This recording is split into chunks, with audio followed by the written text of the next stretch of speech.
Je suis le gnome Jean-Jacques. Ce qui est un peu cringe, c'est difficile. J'ai pas beaucoup de potes avec qui je peux assumer de dire les gars, vous voulez devenir des magiciens avec moi? Même si en fait, potentiellement, tu vois, je pourrais kiffer.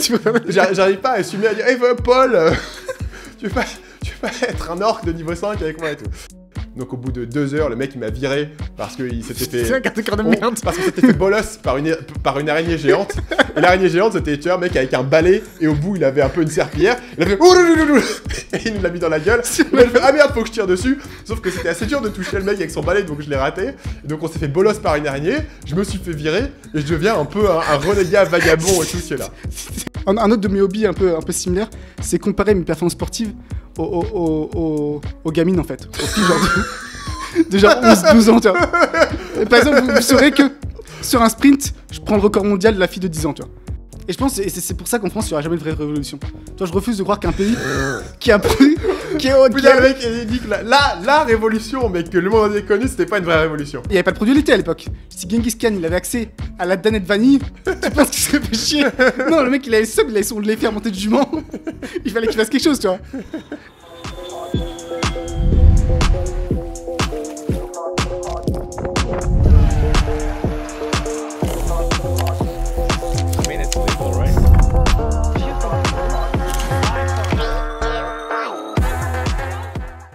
La question pour commencer l'épisode d'aujourd'hui, tes folies avec l'argent. La question est venue parce qu'il y a le podcast Sans Permission où ils en parlent. Et forcément, tu sens que ça fait de la vue, toi. Tu sens Yomi 100 000 € une fois en boîte, Oussama Ammar 50 000 € Maldives. Donc je me dis, faut qu'on rentre dans le game, quoi. Faut qu'on pèse aussi. Est-ce que nos anecdotes sont au niveau? C'est la question. Je pense qu'on y est. On va voir, mais je pense qu'on y est. Moi, le plus gros truc pour moi qui a été un énorme bénéfice et que beaucoup de gens trouvent un peu overkill, ce qui est compréhensible, c'est 2 nounous. Donc on a 2 nounous qui vivent chez nous à plein temps. Et du coup, elle bosse combien d'heures par jour? Elle bosse après toute la journée, 6, 7, 8 heures, ouais. Mais elle vit chez nous en fait. Mais en fait, le truc, c'est qu'elle bosse en même temps. Donc du coup, t'as qu'un seul shift où les 2 nounous sont là. Bon, en fait, on a 2 enfants, sachant un qui va à l'école, donc il y a déjà un peu moins. Mais en réalité, elles font pas grand-chose, tu vois. Il n'y a pas tant de choses à faire, mais c'est un système qui fonctionne. Aussi, c'est possible en Thaïlande, c'est beaucoup moins cher. Elle travaille le matin, travaille le soir, elle travaille pas genre 6 heures d'affilée. Elles sont chez nous, en fait, tout le temps. En fait, donc elle travaille pas 6-7 heures, elle travaille 16 heures. C'est ça. Mais aussi, dans les faits, quand ils font la sieste, elles font rien. Il y a beaucoup de moments où elles font rien dans le lot. Mais ça a été un confort énorme. Ça fait aussi que niveau sommeil, on est impeccable, quoi. Et en plus, c'est des personnes qui sont vraiment... maintenant, elles font un peu partie de la famille. Donc là, on est en mode, on va les garder. Et honnêtement, il y a un petit angle où, même pour un troisième, c'est un petit facteur. Tu dis, putain, comme ça, on a une raison pour les garder les 2. Parce qu'une fois qu'il je crois que t'allais dire, on a raison pour engager une 3e nounou. Non, de nous, c'est bien. Mais pour un 3e enfant, tu te dis... 100 000 € en boîte, il faut au moins avoir 3 nounous pour concurrencer. Bah là, même plus.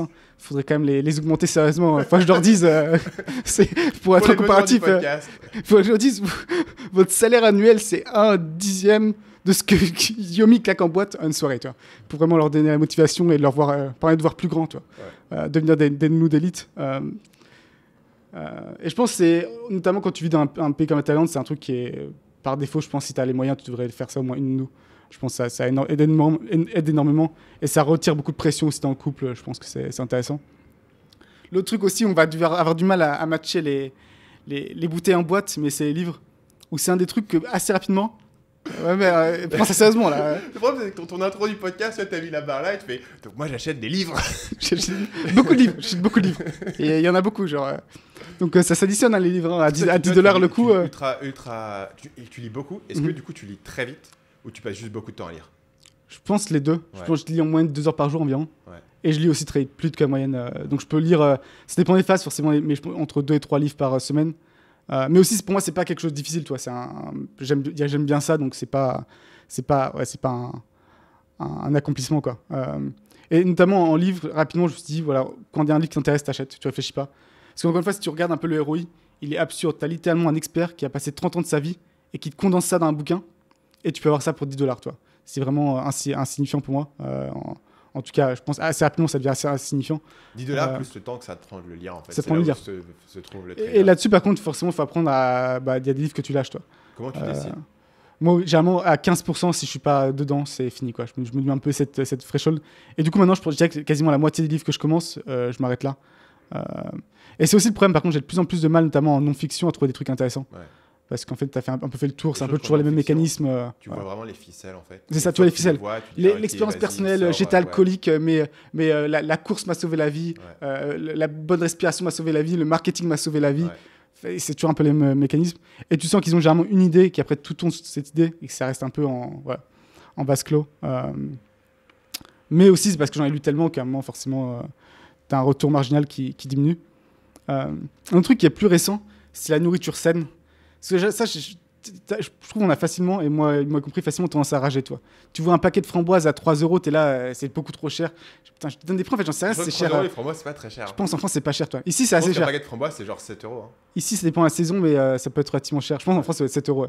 Et, mais en même temps, si pour un pot Nutella... en fait, il faut pas que je donne des prix parce qu'en fait, j'y connais rien les prix en France, tu vois. Bon, un pot Nutella, c'est seulement 25 euros. 25 euros. Mais je pense que c'est déjà 3 euros par Nutella, je sais pas. Il y avait pas un politicien, un président et tout qui s'était fait choper là-dessus, il connaissait pas le coût d'une baguette. Il y a Bill Gates qui s'était fait avoir aussi, où il a dit qu'une pomme, ça coûtait genre $25. Il est totalement dans cette situation-là. Par contre, tu savais très bien le prix d'un menu chez Courte Paille. C'est ça, j'étais au courant. En fait, quand ça te choque émotionnellement, ça te marque, quoi. T'as tendance à rager quand la nourriture, genre saine et tout, elle est chère. Et après, tu fais. En fait, le truc sur la nourriture, c'est que tu peux pas en manger tant que ça, en fait. Même si tu achètes vraiment les meilleurs trucs que tu veux, fondamentalement, t'as un cap, en fait. Ce qui veut dire que ça. Si t'as le budget, ça dépensera jamais vraiment tellement. Mais ça peut aller haut quand même. Ça peut quand même aller haut. En fait, si tu veux vraiment que la bonne nourriture organique et que tu fais. Mais après, le truc, je pense, c'est qu'on a un biais mental un peu étrange. En fait, tu fais importer ton steak qui a été élevé. C'est ça, Nouvelle-Zélande, sans antibiotiques. C'est ça. Et tué avec juste un bâton sur la tête, comme ça. Pour qu'il ait du stress et que du coup, ça. C'est exactement ça. Mais et Tim Ferriss, à un moment donné, il faisait la promotion d'un business où, en gros, pour avoir de la viande éthique, ils allaient headshot avec des snipers, des cerfs à Hawaï. Et je crois que tu pouvais le faire toi-même aussi. Ouais, des cerfs, c'est une espèce spécifique de cerf. Qui était invasif, mais qui vivaient dans la nature, ils avaient une vie heureuse, et un jour, dans leur sommeil, c'est fini. Et du coup, ils récupèrent la viande et tout. Mais pour revenir à des choses plus raisonnables, je pense que le biais mental qu'on a vraiment, c'est quand on se dit des framboises, on s'imagine, c'est juste tu les cueilles dans la nature, ça doit pas être aussi cher, tu vois. Ouais. Alors que tu dis un gâteau, ouais, ça a été transformé, il y a un effort industriel, tu vois, il y a un truc. Okay. Et aussi, l'autre biais qu'on a peut-être, c'est de mesurer à la calorie. Tu vois, effectivement, un paquet de framboises, ça a 150 calories, c'est rien du tout, même peut-être moins. Alors que ton Nutella, t'inquiète, elle est 3000 calories pour 3 euros, toi. Okay. Et c'est des choses qui font, je pense qu'on est aussi... Alors que je pense une fois que tu as les moyens, ça doit être un des premiers trucs que tu fais, c'est aller vers la nourriture saine, la nourriture organique. Mais est-ce que tu as remarqué une différence? C'est-à-dire que moi, tu vois, les nourritures et tout, j'essaye de manger des légumes organiques, vapeur, je vois pas la différence, en fait, tu vois. Est-ce que tu as remarqué qu'il y a une différence? Je pense que c'est sur le long terme, en fait. Je pense que tu remarques pas. Et je pense aussi que ça se voit de plus en plus avec l'âge. Mais je pense que c'est un truc de long terme qui... Après, si tu manges très gras et haut, tu vois quand même vite la différence. Hein. Tu manges taille tous les jours. C'est plus, tu vois, c'est un... entre la différence entre manger McDo et manger des brocolis, forcément la différence, tu la sens, tu vois. La différence entre organique vraiment versus organique, ça non j'avoue je sais pas trop. Non, ça je saurais pas trop dire effectivement s'il y a une vraie différence ou pas. Mais je me dis encore une fois, tu as les moyens, ça coûte 20% plus cher. C'est la même chose sur les suppléments, je trouve. Il y a plein de suppléments où en fait tu saurais pas dire s'il y a une différence.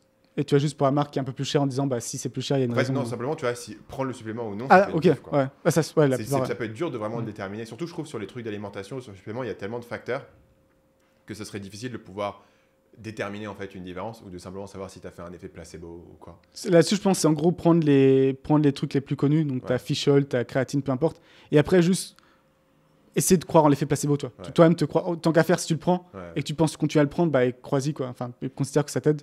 Et toi, tu prends la petite pilule, tu as l'impression que tu es mieux. Tu en prends pas mal, toi, des suppléments en plus. J'ai quand même pas mal baissé. Ouais. Et à un moment, j'avais un peu craqué, j'avais 15 suppléments différents. Tu parlais de ces mecs, tu arrives chez eux, il y a une pharmacie. Ouais, c'est ça. Ouais, j'avais un peu craqué en fait, et effectivement, je pense que. En fait, je me dis, j'arrive pas à avoir la diff donc. Non, je pense qu'il y en a 3-4 qui sont utiles. Le reste, c'est bonus si tu as envie, pourquoi pas. Des recommandations sur je pense fish oil, oméga 3, donc c'est bien. Magnésium, je pense c'est solide aussi. Ouais, magnésium, c'est le seul que je prends pour le soir. Et là, pour le coup, j'ai vu une différence. Et après, un truc tout con, c'est multivitamines. Moi, je prends ceux de Forn. Tu as plusieurs marques qui font des multivitamines assez complets. T'en sais rien si vraiment chaque multivitamine est utile, mais tu les prends et tu te dis, bon, c'est un peu une assurance, un filet de sécurité. Ça. Okay. La nourriture saine. Après, tu as marqué mini-bar. C'est là qu'on rentre dans le truc du fou furieux, toi. C'est là qu'on atteint le niveau. Alors, est-ce que toi, tu consommes de la mini-bar? Dans les hôtels? Ouais, dans les hôtels. Moi, j'ai passé ce cap-là. Là, c'est vraiment l'esprit trillardaire. Si je vois les cacahuètes à 6 €, je vois les viands à 4 €, je me dis 10 €, on a un bon repas. C'est que des trucs, c'est. on est bon. C'est que du coca et des sneakers et tout, donc c'est tellement contradictoire à ce que tu viens de dire. Non, il y a de l'évian et des cacahuètes. Je te dis, moi j'ai mon combo. Mais ils te donnent de l'eau aussi dans les hôtels. Ouais, mais c'est de l'eau de paysan, quoi. C'est pas de l'évian, c'est pareil. En plus, elle était déjà dans le frigo, elle était fraîche. André dit que si t'es riche, tu dois boire que de l'eau pétillante. Ah. Bah, prochaine fois, j'écouterai Andrew Tate. C'est tellement con. Parce que tu peux aussi acheter de l'eau plate. Mais plus sérieusement, ça a été un gros blocage pendant longtemps. J'étais prêt, tu sais, t'as plus d'eau. J'aurais à avoir soif plutôt qu'acheter le truc dans un minibar en disant c'est abusé, c'est 3 fois le prix. Et donc j'ai passé un cap et dans mon parcours de thriller d'air. J'ai déjà pris de l'eau dans un minibar, mais rarement parce que j'ai généralement les bouteilles. La confession. C'est tout parce que tout le reste. T'as mec, t'as de la bière, du coca. T'as de cacahuètes. Les cacahuètes, c'est pas. Donne-moi des Voilà, c'est ça. Le minibar, c'est la nouvelle trend chez les gens riches. Ils devraient faire ça. Minibar, multivitamine. Non, c'est pas débile, hein. Petit jus, tu vois. C'est pas débile, en tout cas, autour de ça. Parce que là, du coup, tu te sens bien, tu vois. Parce qu'en finalement, une petite bouteille de jus, mec, tu la payes 5 €. Enfin, c'est ce que ça coûte. C'est normal, ouais. C'est partout comme ça. T'es habituel, donc y a pas de problème. Et toi, donc moi, on est parti sur un gros niveau. Est-ce que tu vas encore relever la barre et en termes de dépenses, dis-nous, c'est quoi tes plus grosses folies? En termes de dépenses, la mienne est plus grande qu'un minibar, je te ferai savoir. Ok. Tu dois être familier avec un produit qui s'appelle le 8 Sleep. Ouais. Tu l'as acheté? Je l'ai acheté. Putain, t'as payé l'import, la taxe d'import Non, j'ai fait encore un truc plus gogol que ça. Donc, pour expliquer aux auditeurs, je me moque souvent, tu vois, de ma femme et tout. Les pubs, ça marche super bien sur elle, on va dire. Elle voit des trucs, elle me dit « Ah, j'ai vu ça sur Instagram et tout. » Et tu vois, je me moque, je fais « Ah là là, je suis prêt que t'as vu ça encore sur Instagram et tout. » Mais sauf que je suis pareil, sauf avec les trucs qui sont dans les pubs de podcast. Donc s'il y a un truc qui est genre dans les pubs de Tim Ferriss, tu vois, typiquement. Au départ, je me dis, ouais, ok, salut Tim Ferriss, c'est cool. Tu vois, mais à force de l'entendre, mec, 8 Sleep. Donc 8 Sleep, c'est un truc que tu mets au-dessus de ton matelas pour refroidir ton matelas. Et il y a deux parties, tu peux refroidir les deux séparément, etc. Qui supposément t'aident à mieux dormir, en régulant ta température et tout. Il y a plein de technologies dedans. Donc le problème, c'est que c'est un énorme truc en fait. Il s'est vendu qu'aux US et en Europe. Il ship qu'aux US et en Europe. Ils veulent même pas entendre parler évidemment de shipper en Thaïlande parce qu'il y a plein de gens qui veulent pas shipper en Thaïlande parce qu'en fait ils connaissent pas la douane, les machins. Ça fait chier, c'est un petit marché. Et en plus, ils sont en hyper croissance, donc je pense qu'ils ont déjà du mal à matcher la production. Donc dans ce cas, tu privilégies quand même pas mal les US. Et il s'avère d'ailleurs que j'avais le même problème avec un autre produit promu chez Tim Ferriss qui est AG1, le Athletic Greens. Ça, c'est une espèce de poudre que tu mets dans ton eau chaque matin pour boire et tout. Et là, c'est pareil, il le price bien, c'est pricé environ 100 balles par mois, tu vois, ce truc-là. Mais il le ship pareil que aux US et en Europe.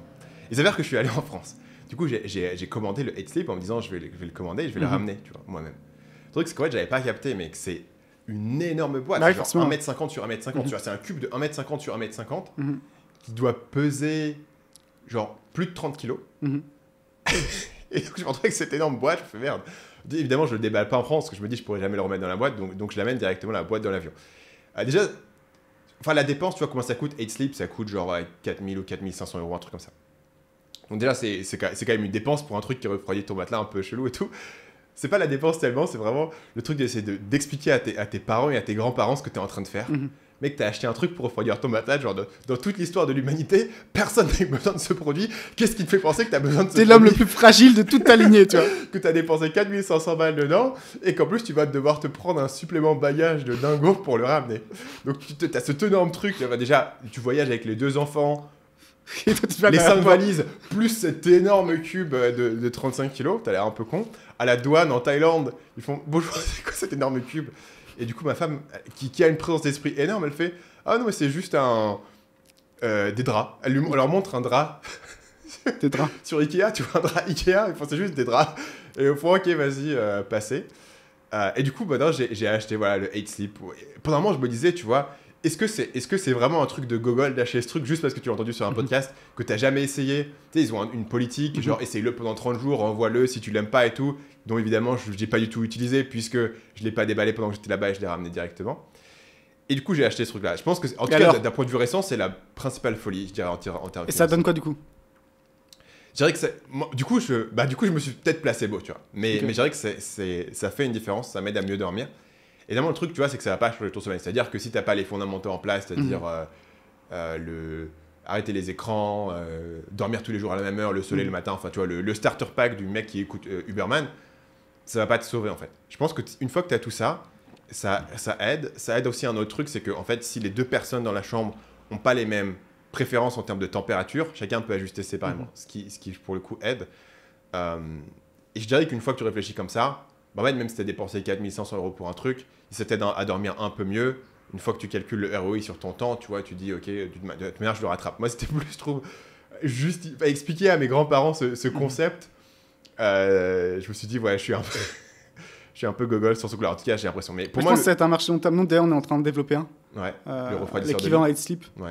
Et on mettra des croquis, je pense, dans la vidéo YouTube. Mais je pense que ça va être un marché qui va être là pour rester. Mais les prix vont baisser parce que forcément, 4 000 $, c'est inabordable pour majorité des gens. Et il n'y a pas trop de raisons parce que leur coût de production, c'est probablement du 250 $. Donc il y a encore beaucoup. C'est quand même physiquement, c'est quand même un gros truc. Tu vois. C'est assez gros, mais c'est pas. Toi, c'est un élément Pelletier, il n'y a pas plus 36 après, 000 il y a un choses. abonnement mensuel, je crois, de 24 $, etc. Le pouvoir de l'app. Il tombe sur l'abonnement en régulier. Mais nous, ce sera l'idée justement d'avoir un prix vraiment d'entrée, très peu cher à l'entrée, et après mettre un abonnement par-dessus. Voilà, donc pour moi ça fait une diff. Pour moi le sommeil, énorme cheat code.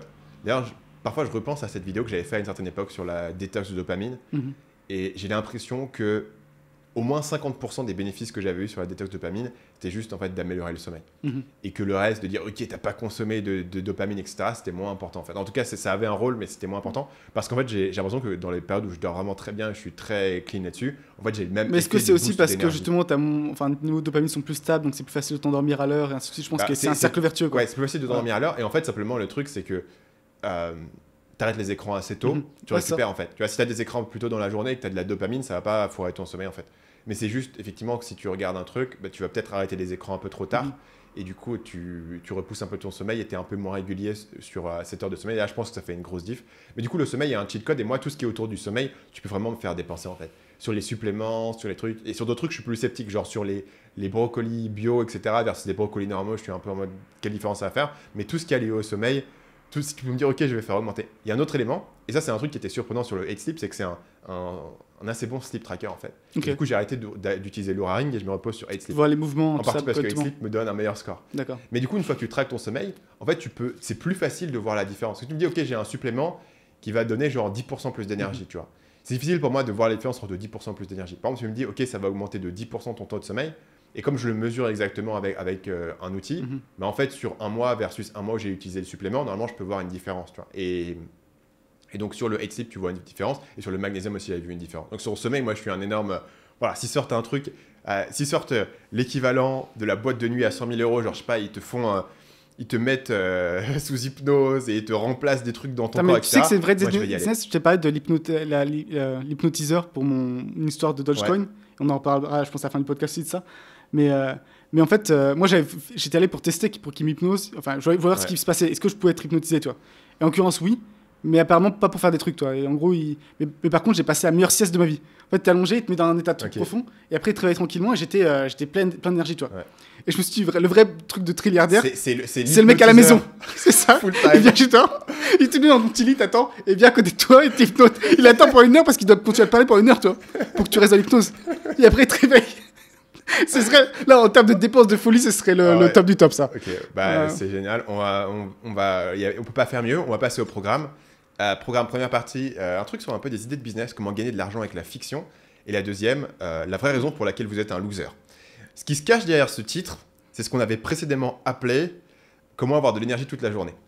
Et pour moi, c'était vraiment fait un move à la Hormozy. C'est un truc que j'ai remarqué chez Hormozy. Récemment, Hormozy a fait une vidéo en disant j'ai été trop dans des trucs mainstream, je vais me refocus sur le business, je vais faire juste des vidéos business, avec pas de montage, etc. Je repars aux fondamentaux. Donc il est revenu aux fondamentaux, il fait ses vidéos business, souvent des vidéos de 35-40 minutes et tout. Le truc, c'est qu'il a gardé les mêmes titres ultra clickbait. C'est-à-dire que chaque vidéo a le même titre. Et chaque vidéo, c'est comment devenir riche. Voilà ce que je ferais si je voulais devenir riche. Comment devenir riche en un an, etc. Toute la vidéo s'appelle comment devenir riche. Donc du coup, je ne sais jamais ce qu'il y a dans la putain de vidéo. Et je clique et je dis, ah tiens, intéressant, il parle de pricing aujourd'hui et tout. Et du coup, je clique rarement sur ces vidéos parce que je ne sais pas en fait ce qu'il y a dedans. Pareil. Et ça me frustre un peu. Alors que de temps en temps, tu vois, quand on m'envoie une vidéo en me disant ça va t'intéresser, je regarde et ouais, c'est intéressant ce qu'il a raconté, tu vois. Mais en fait, dans les vidéos, j'ai l'impression qu'il fait la même vidéo chaque semaine. Comment devenir riche, ce qui est assez drôle. Après, je comprends pourquoi, hein, parce que c'est là en fait où il continue quand même à faire des gros chiffres de vues. Et c'est là où c'est impressionnant parce que c'est impressionnant qu'il fasse toujours autant de vues. Moi, je pensais que justement le move full business, ça allait un peu le descendre. Et ça n'a pas semblé être le cas. Il fait moins de vues qu'avant. Un peu moins quand même. Mais après, tu vois, Hormozy, il a surtout fait toujours beaucoup de vues sur les shorts. Et les shorts, il les a continués comme avant. Mais voilà, ça me faisait un peu rire D'ailleurs, enfin, il a sorti. Moi, je regarde pas les shorts, mais ça s'est retrouvé quand même dans mon feed. C'est les shorts torse nu, tu vois. Il a compris en musique. Ah, il a compris. Après toutes ces années, maintenant, du coup, il a des séries de shorts où Ouais. il est torse nu. Ouais, il est là en train de marcher, torse nu, C'est ça. Qu'est-ce que se passe-t-il? C'est quoi le contexte? Ok, on a passé les 1000 abonnés, ce qui veut dire que l'offre de abonnez-vous et vous pouvez mettre votre chiffre dans les commentaires et tout, c'est fini, voilà. C'est fini, c'est trop tard. Voilà, maintenant vous êtes... Moi, ça m'a rendu limite un peu triste, tu vois. Ouais. Je me suis dit, c'est bon, on n'est plus un petit groupe indie, tu vois, un peu indépendant, underground. 1000 abonnés, quoi. Maintenant, on est 1000 abonnés. Ça reste assez On est venu McFly et Carlito. Ouais, voilà, ok. fait une blague, Stan fait une blague, faut enchaîner. Il n'y a pas, Eh ben, y a on pas va enchaîner de temps à perdre. sur gagner sa vie avec la fiction. Donc vous savez qui est pauvre? Les auteurs de livres. Horrible transition. Et, on sait tous que voilà, devenir auteur, c'est vraiment dur de vivre sa vie. C'est vraiment dur de vivre sa vie. C'est vraiment dur de gagner sa vie en écrivant des livres. Moi, quand j'étais petit, je voulais devenir auteur de fiction. En fait, je voulais écrire, tu vois, des livres genre Harry Potter. T'avais entendu parler de Eragon quand t'étais petit? Ouais, Eragon, en plus, c'était un gamin qui l'avait fait. C'est un gamin qui l'avait écrit, un mec de cadre. Donc du coup, le mec, c'était mon héros. Tu vois, il avait écrit sa propre série de Italien, fantasy qui avait été faite en film en plus. Donc je voulais vraiment faire ça quand j'étais petit, mais on me disait bah écoute c'est pas un vrai métier quoi. Donc finalement j'ai réussi à retourner mes pattes en... C'est pas un vrai métier, mais aussi c'est très très dur, toi. T'écris 3 pages, tu te sens chaud, et puis en fait après ça devient trop. En plus t'as une imagination qui est débordante, donc ça part dans tous les C'était mon sens. problème quand j'étais petit. C'est trop dur. J'avais les yeux plus grands que le ventre. Ouais, carrément. Et je voulais écrire à chaque fois une série de 12 livres, tu vois, sur mon petit document Word et tout. Au lieu de commencer par des trucs gérables, genre des nouvelles, tu vois, des petits livres et tout. Histoires, ouais. Ce qui fait que j'avais du mal à terminer mes histoires parce que tout était ok, ça va être un truc en 12 livres, donc du coup évidemment. À 13 ans, c'est difficile de pouvoir le tenir, quoi. Enfin, de base, même si ça avait marché, tu vois, ça aurait pris des années. D'ailleurs, c'est intéressant de regarder un peu qu'est-ce qu'il a fait, parce qu'il a genre 15-16 ans, un truc comme ça. Comment il a pu écrire Eragon à 15-16 ans? Déjà, bon, il est très fort, mais je pense qu'il a dû avoir quelqu'un qui le conseillait. J'ai du mal à croire qu'un gamin de 15-16 ans ait pu s'écrire un truc comme ça. C'est intéressant de voir. C'est possible, tu vois, de le faire, mais c'est avec 15 ans. Moi, j'arrivais à écrire, mais à mon avis, c'est vraiment le truc de à quel point est-ce que tu peux tenir ton histoire et pas recommencer à chaque fois. Et je pense que le point où moi, j'avais aucune notion, c'était sur les notions de structure en fait. Genre je commençais, ok, chapitre 1, je commençais à écrire, etc. Alors quoi, ce qu'il aurait fallu faire, ce serait commencer par vraiment comprendre toute la structure, ton arc narratif, les personnages. Je pense qu'il y a peut-être quelqu'un qui l'a épaulé là-dessus, toi. Pareil, j'ai du mal à peut-être qu'intuitivement il l'a compris, hein, mais... Après, il y a des livres là-dessus. Hein. Ouais. Moi, je les connaissais pas à l'époque, mais il y a des livres. Tu peux lire John Truby, il y a plein de trucs sur... On n'était pas en growth mindset à l'époque. La méthode des 3 actes et tout. Ouais, moi, j'étais pas en growth mindset avant d'avoir genre 18-19 ans, en fait. Moi, j'ai commencé growth mindset avec la séduction. Et avant ça, j'étais un peu en mode... Même vraiment, soit tu le capes, soit tu le capes pas, quoi. Ouais. J'avais vraiment un truc où j'avais été faire un stage dans une boîte qui développait des sites web. Et ces mecs-là, ils me faisaient bosser sur un side project qu'ils avaient, qui était de créer des sites de niche en SEO. Et là, c'est genre en 2007, tu vois, en 2006, tu vois. Ouais, incroyable. Et donc, en fait, c'est à cette époque-là, en tant que lycéen, je m'étais suffisamment intéressé à ce qu'ils faisaient et j'avais compris toutes les ficelles de ce qu'ils faisaient, j'aurais pu gagner 5-10 000 euros par mois, tu vois, à cet âge-là, et probablement skipper toutes mes études grâce à ça. Mais sauf qu'à cette époque-là, j'étais un peu en mode... on me dit de faire un travail, je le fais, tu vois. Et je sais pas c'est bon. Donc pour moi, voilà, peut-être on fera un sujet sur Eragon, parce que du coup, c'est pas là où sont mes recherches aujourd'hui. Mais c'était mon fantasme, tu vois. Mais on m'a dit que c'était impossible et tout. Et plus récemment, j'en ai reparlé avec un gars qui bossait dans mon équipe. Il était en mode, moi, ce que j'ai envie de faire, c'est de créer un univers, faire de la fiction et tout. Moi, je dis, ça me fait trop kiffer. Le problème, c'est que je comprends pas, en fait, le levier marketing dessus. Tu vois. Tu fais un livre, comment est-ce que tu le marketes? Tu vas faire des vidéos TikTok et tout, c'est assez compliqué. Et je me suis demandé qu'est-ce qui fonctionne comme business natif sur le web basé sur la fiction. Donc le premier élément qui est évident, c'est qu'il y a tout ce qui est BookTok. Donc il y a beaucoup d'influenceurs sur TikTok qui recommandent des livres et ça drive beaucoup de livres. Et tu vois tout le temps le hashtag sur Instagram, tu vas dans les magasins, il y a un truc marqué recommandé sur BookTok, etc. Ça fonctionne. Mais il reste la question de comment est-ce que tu fais un livre qui va parler à BookTok et je pense qu'il faut vraiment faire partie de cette communauté pour faire ça. Je pense qu'un autre élément qui est vraiment intéressant, c'est d'abandonner en fait ce format du livre parce que le format du livre en soi est pas très rentable parce que tu vas pas récupérer beaucoup d'argent. La même raison pour laquelle c'est un ROI intéressant de l'acheter, je pense que c'est la même raison pour laquelle le vendre c'est pas si intéressant que ça au final. C'est pas un très bon business model en fait. Tu récupères pas assez d'argent par personne et aussi le livre est difficile à recommander parce qu'en fait il faut acheter le livre pour en bénéficier et tout. Il y a pas ce truc, il y a pas une bonne intégration entre le livre et le canal marketing. Tu vois. Donc il y a des formats de fiction native qui cartonnent. J'en ai relevé plusieurs, mais il y en a deux sur lesquels j'ai envie de creuser aujourd'hui. Est-ce que tu as déjà entendu parler du lit RPG? Non, c'est bien du tout. Donc, c'est un style d'écriture de fiction. C'est une trend qui a apparemment au départ démarré en Russie. Et c'est un genre de roman de fantasy. Sauf que c'est caractérisé par une chose, c'est que c'est basé sur un personnage qui va basculer dans un monde. Donc ça s'appelle isekai, ce trope. Isekai, c'est souvent dans les animés, où tu as une personne normale, d'un coup, boum, il se retrouve dans un monde magique, etc. Mais sauf que ce qui différencie le lit RPG, c'est que c'est un RPG comme dans un jeu vidéo. En fait, il bascule dans un jeu vidéo dans la vraie vie, mais où littéralement, tu vois, dans le premier chapitre, c'est genre, il ramasse un truc, et hop, c'est dans son inventaire, il y a une fenêtre d'inventaire qui est là, et hop, il a des points d'expérience, des niveaux, etc. Tu vois, il y a tous ces tropes-là, ce qui fait que la progression du personnage, elle est vraiment ultra explicite, en fait, qui fait des trucs. Le deuxième élément qui est particulier sur ce style-là, c'est que c'est publié autour d'une certaine plateforme, donc ça s'appelle Royal Road, et c'est un peu l'équivalent de Wattpad pour les fanfics. Donc c'est une plateforme sur laquelle les gens peuvent écrire, et les lecteurs sur cette plateforme viennent uniquement pour lire ce type de fiction. Donc tu peux faire autre chose dessus, mais grosso modo c'est ça. Et après c'est caractérisé par le fait qu'ils vont publier chapitre par chapitre, souvent une fois par jour. Donc les gars, ils commencent une histoire, ils publient tous les jours une partie de leur histoire. Ce qui fait que tu te retrouves avec des trucs qui sont ultra longs, des séries qui s'étirent sur des milliers et des milliers de pages, qui ont été commencées il y a seulement quelques années. Et les gens lisent tous les jours et sont très fébriles. Donc la stratégie marketing, et c'est un élément que je trouve extrêmement intéressant, c'est que généralement, les premiers chapitres sont gratuits, donc une quinzaine de chapitres, mais aussi les derniers chapitres. Donc souvent, tu as une quinzaine de chapitres gratuits, et après les 3 derniers. Ce qui veut dire que si tu es un lecteur fidèle de la première époque, tu peux les lire tout le temps en continu, et si tu lis toujours le chapitre tous les jours, parce qu'il n'y a que 3 jours tu vois, pour lire ton chapitre, et si tu es là-dessus tous les jours, tu peux essentiellement lire gratuitement. Si tu découvres plus tard, grâce à tous ces fans qui sont là, qu'est-ce que tu fais? Tu peux acheter en fait les compilations en e-book, Amazon ou Audible, etc. Mais comme en fait le gars il commence, il part de cette audience qui est là en fait sur Royal Road, qui est là pour lire ce type de série. Qui se sent spécial en plus. On est les premiers, qui se sentent spéciaux, qui sont nombreux, qui cherchent un type de littérature très particulier. Et si tu sais leur donner ce que tu veux, il y a des gens qui font des bons cartons. Et du coup, c'est quoi comme carton? Ça correspond à quoi en termes de chiffres? Donc je vais te le donner. Je l'ai dans ChatGPT. Attends, j'ai utilisé ChatGPT pour le calculer à l'instant. J'ai oublié de le reporter. D'ailleurs, c'est marrant qu'on revienne un peu parce que c'était un peu le même modèle, forcément. Jules Verne, Zola, tout ça qui postait, qui publiait avec les journaux. Donc on revient un peu dans ce mode-là. Ok, donc il y a une série qui s'appelle He Who Fights Monsters, with Monsters, ce qui est une des plus connues, etc. C'est une série de 10 livres qui sont sortis actuellement. Le premier a environ 50 000 reviews sur Amazon. Putain. Entre la version écrite et la version c'est énorme. audio.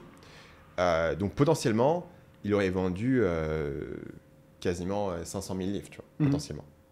300, 500.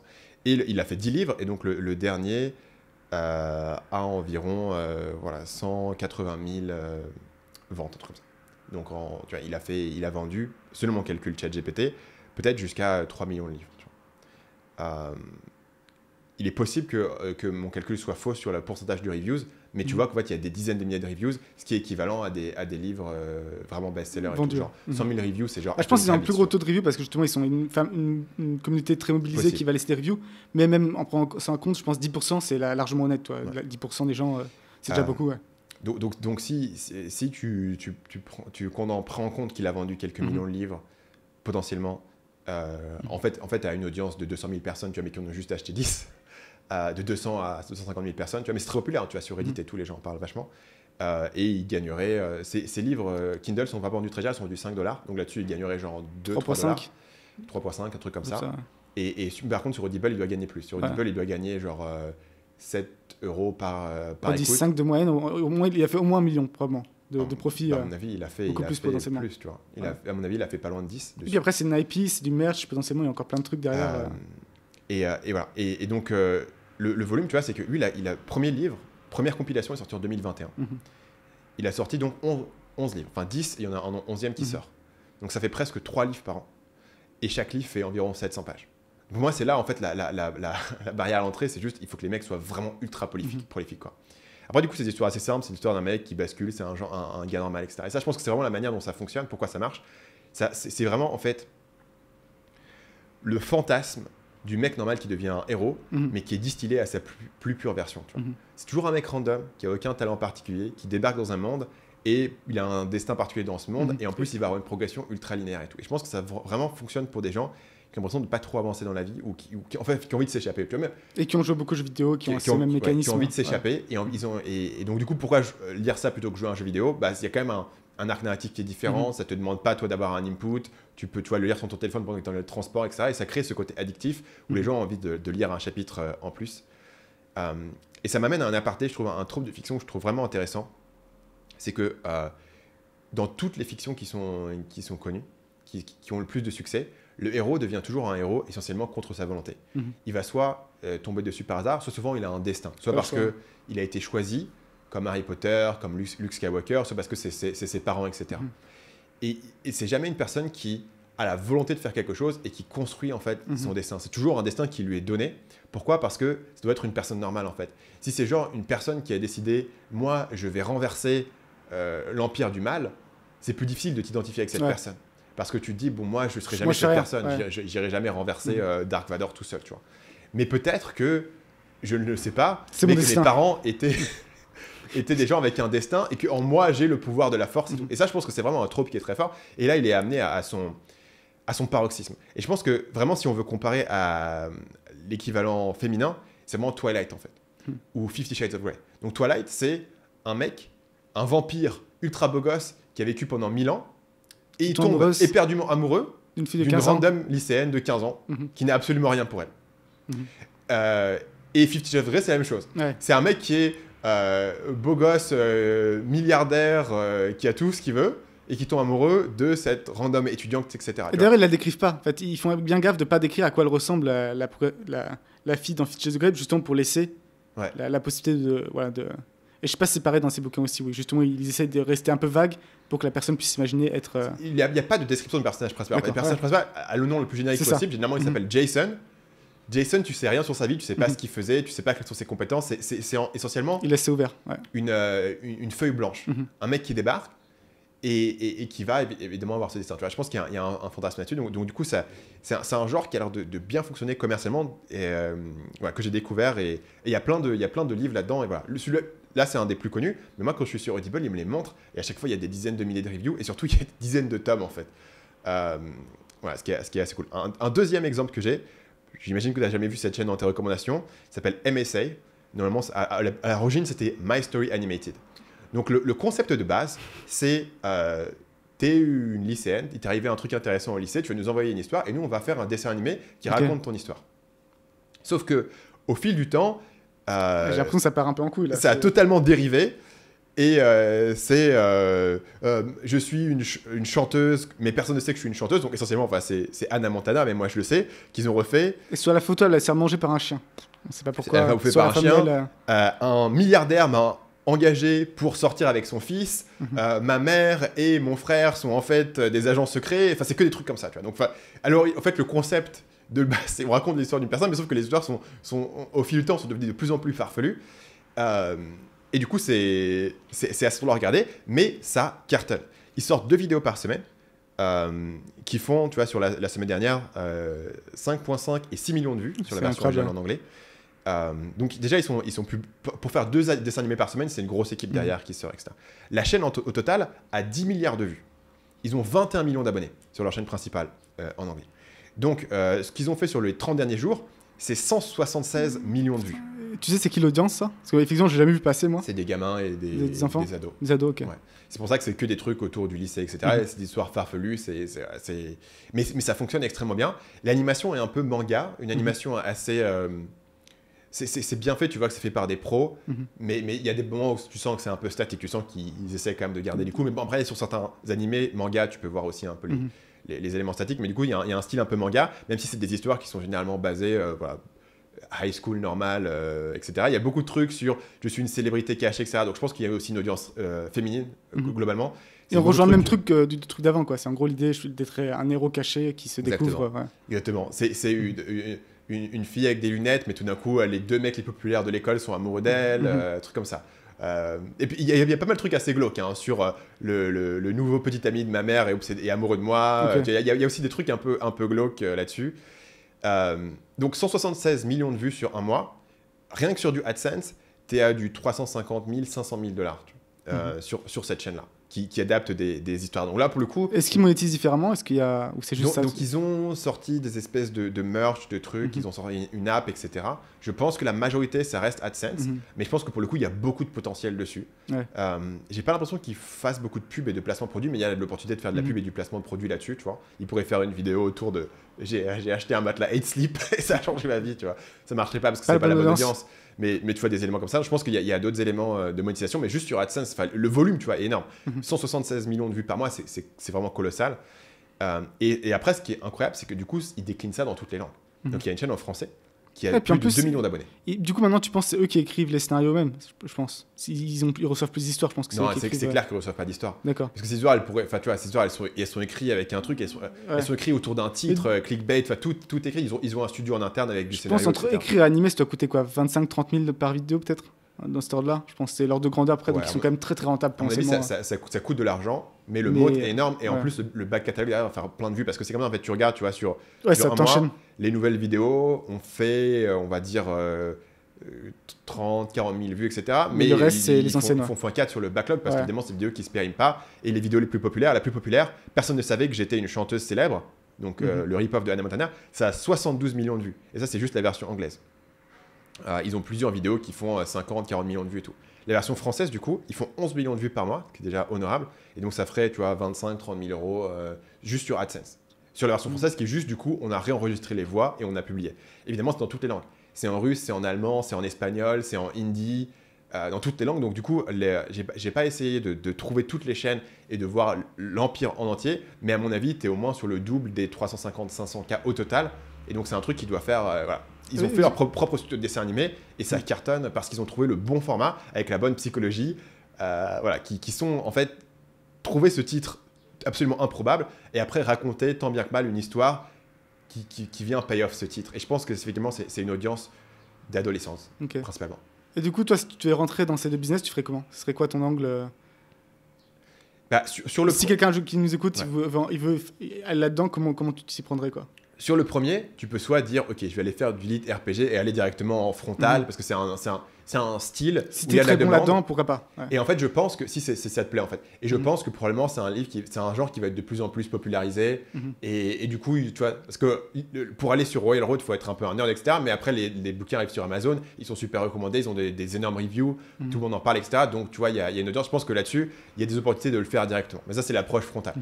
Si tu veux faire une approche non frontale, c'est de se dire, ok, est-ce qu'il y a un autre genre que je peux utiliser où je peux utiliser ce storytelling un peu épisodique et utiliser en fait leur insight marketing à mon avis qui est de se dire les premiers chapitres sont gratuits, les derniers chapitres sont gratuits, mais après tu peux payer pour avoir la compilation. Et tu vois, tu payes ta compilation 5 € pour aller 700 pages, tu te sens pas arnaqué même si d'autres personnes l'ont eu pour gratos.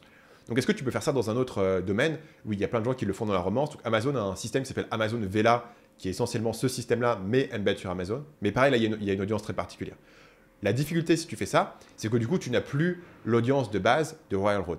Donc, tous ceux qui ont réussi à faire ce modèle-là, c'est la même chose sur la fanfiction, était basé sur une audience préexistante. La fanfiction à la plateforme Wattpad et aussi le truc des gens qui veulent lire des fanfictions Harry Potter. Donc, il faut que tu trouves une communauté existante sur laquelle tu veux te plug pour faire ce flywheel initial. Après, il faut être très prolifique et publier beaucoup.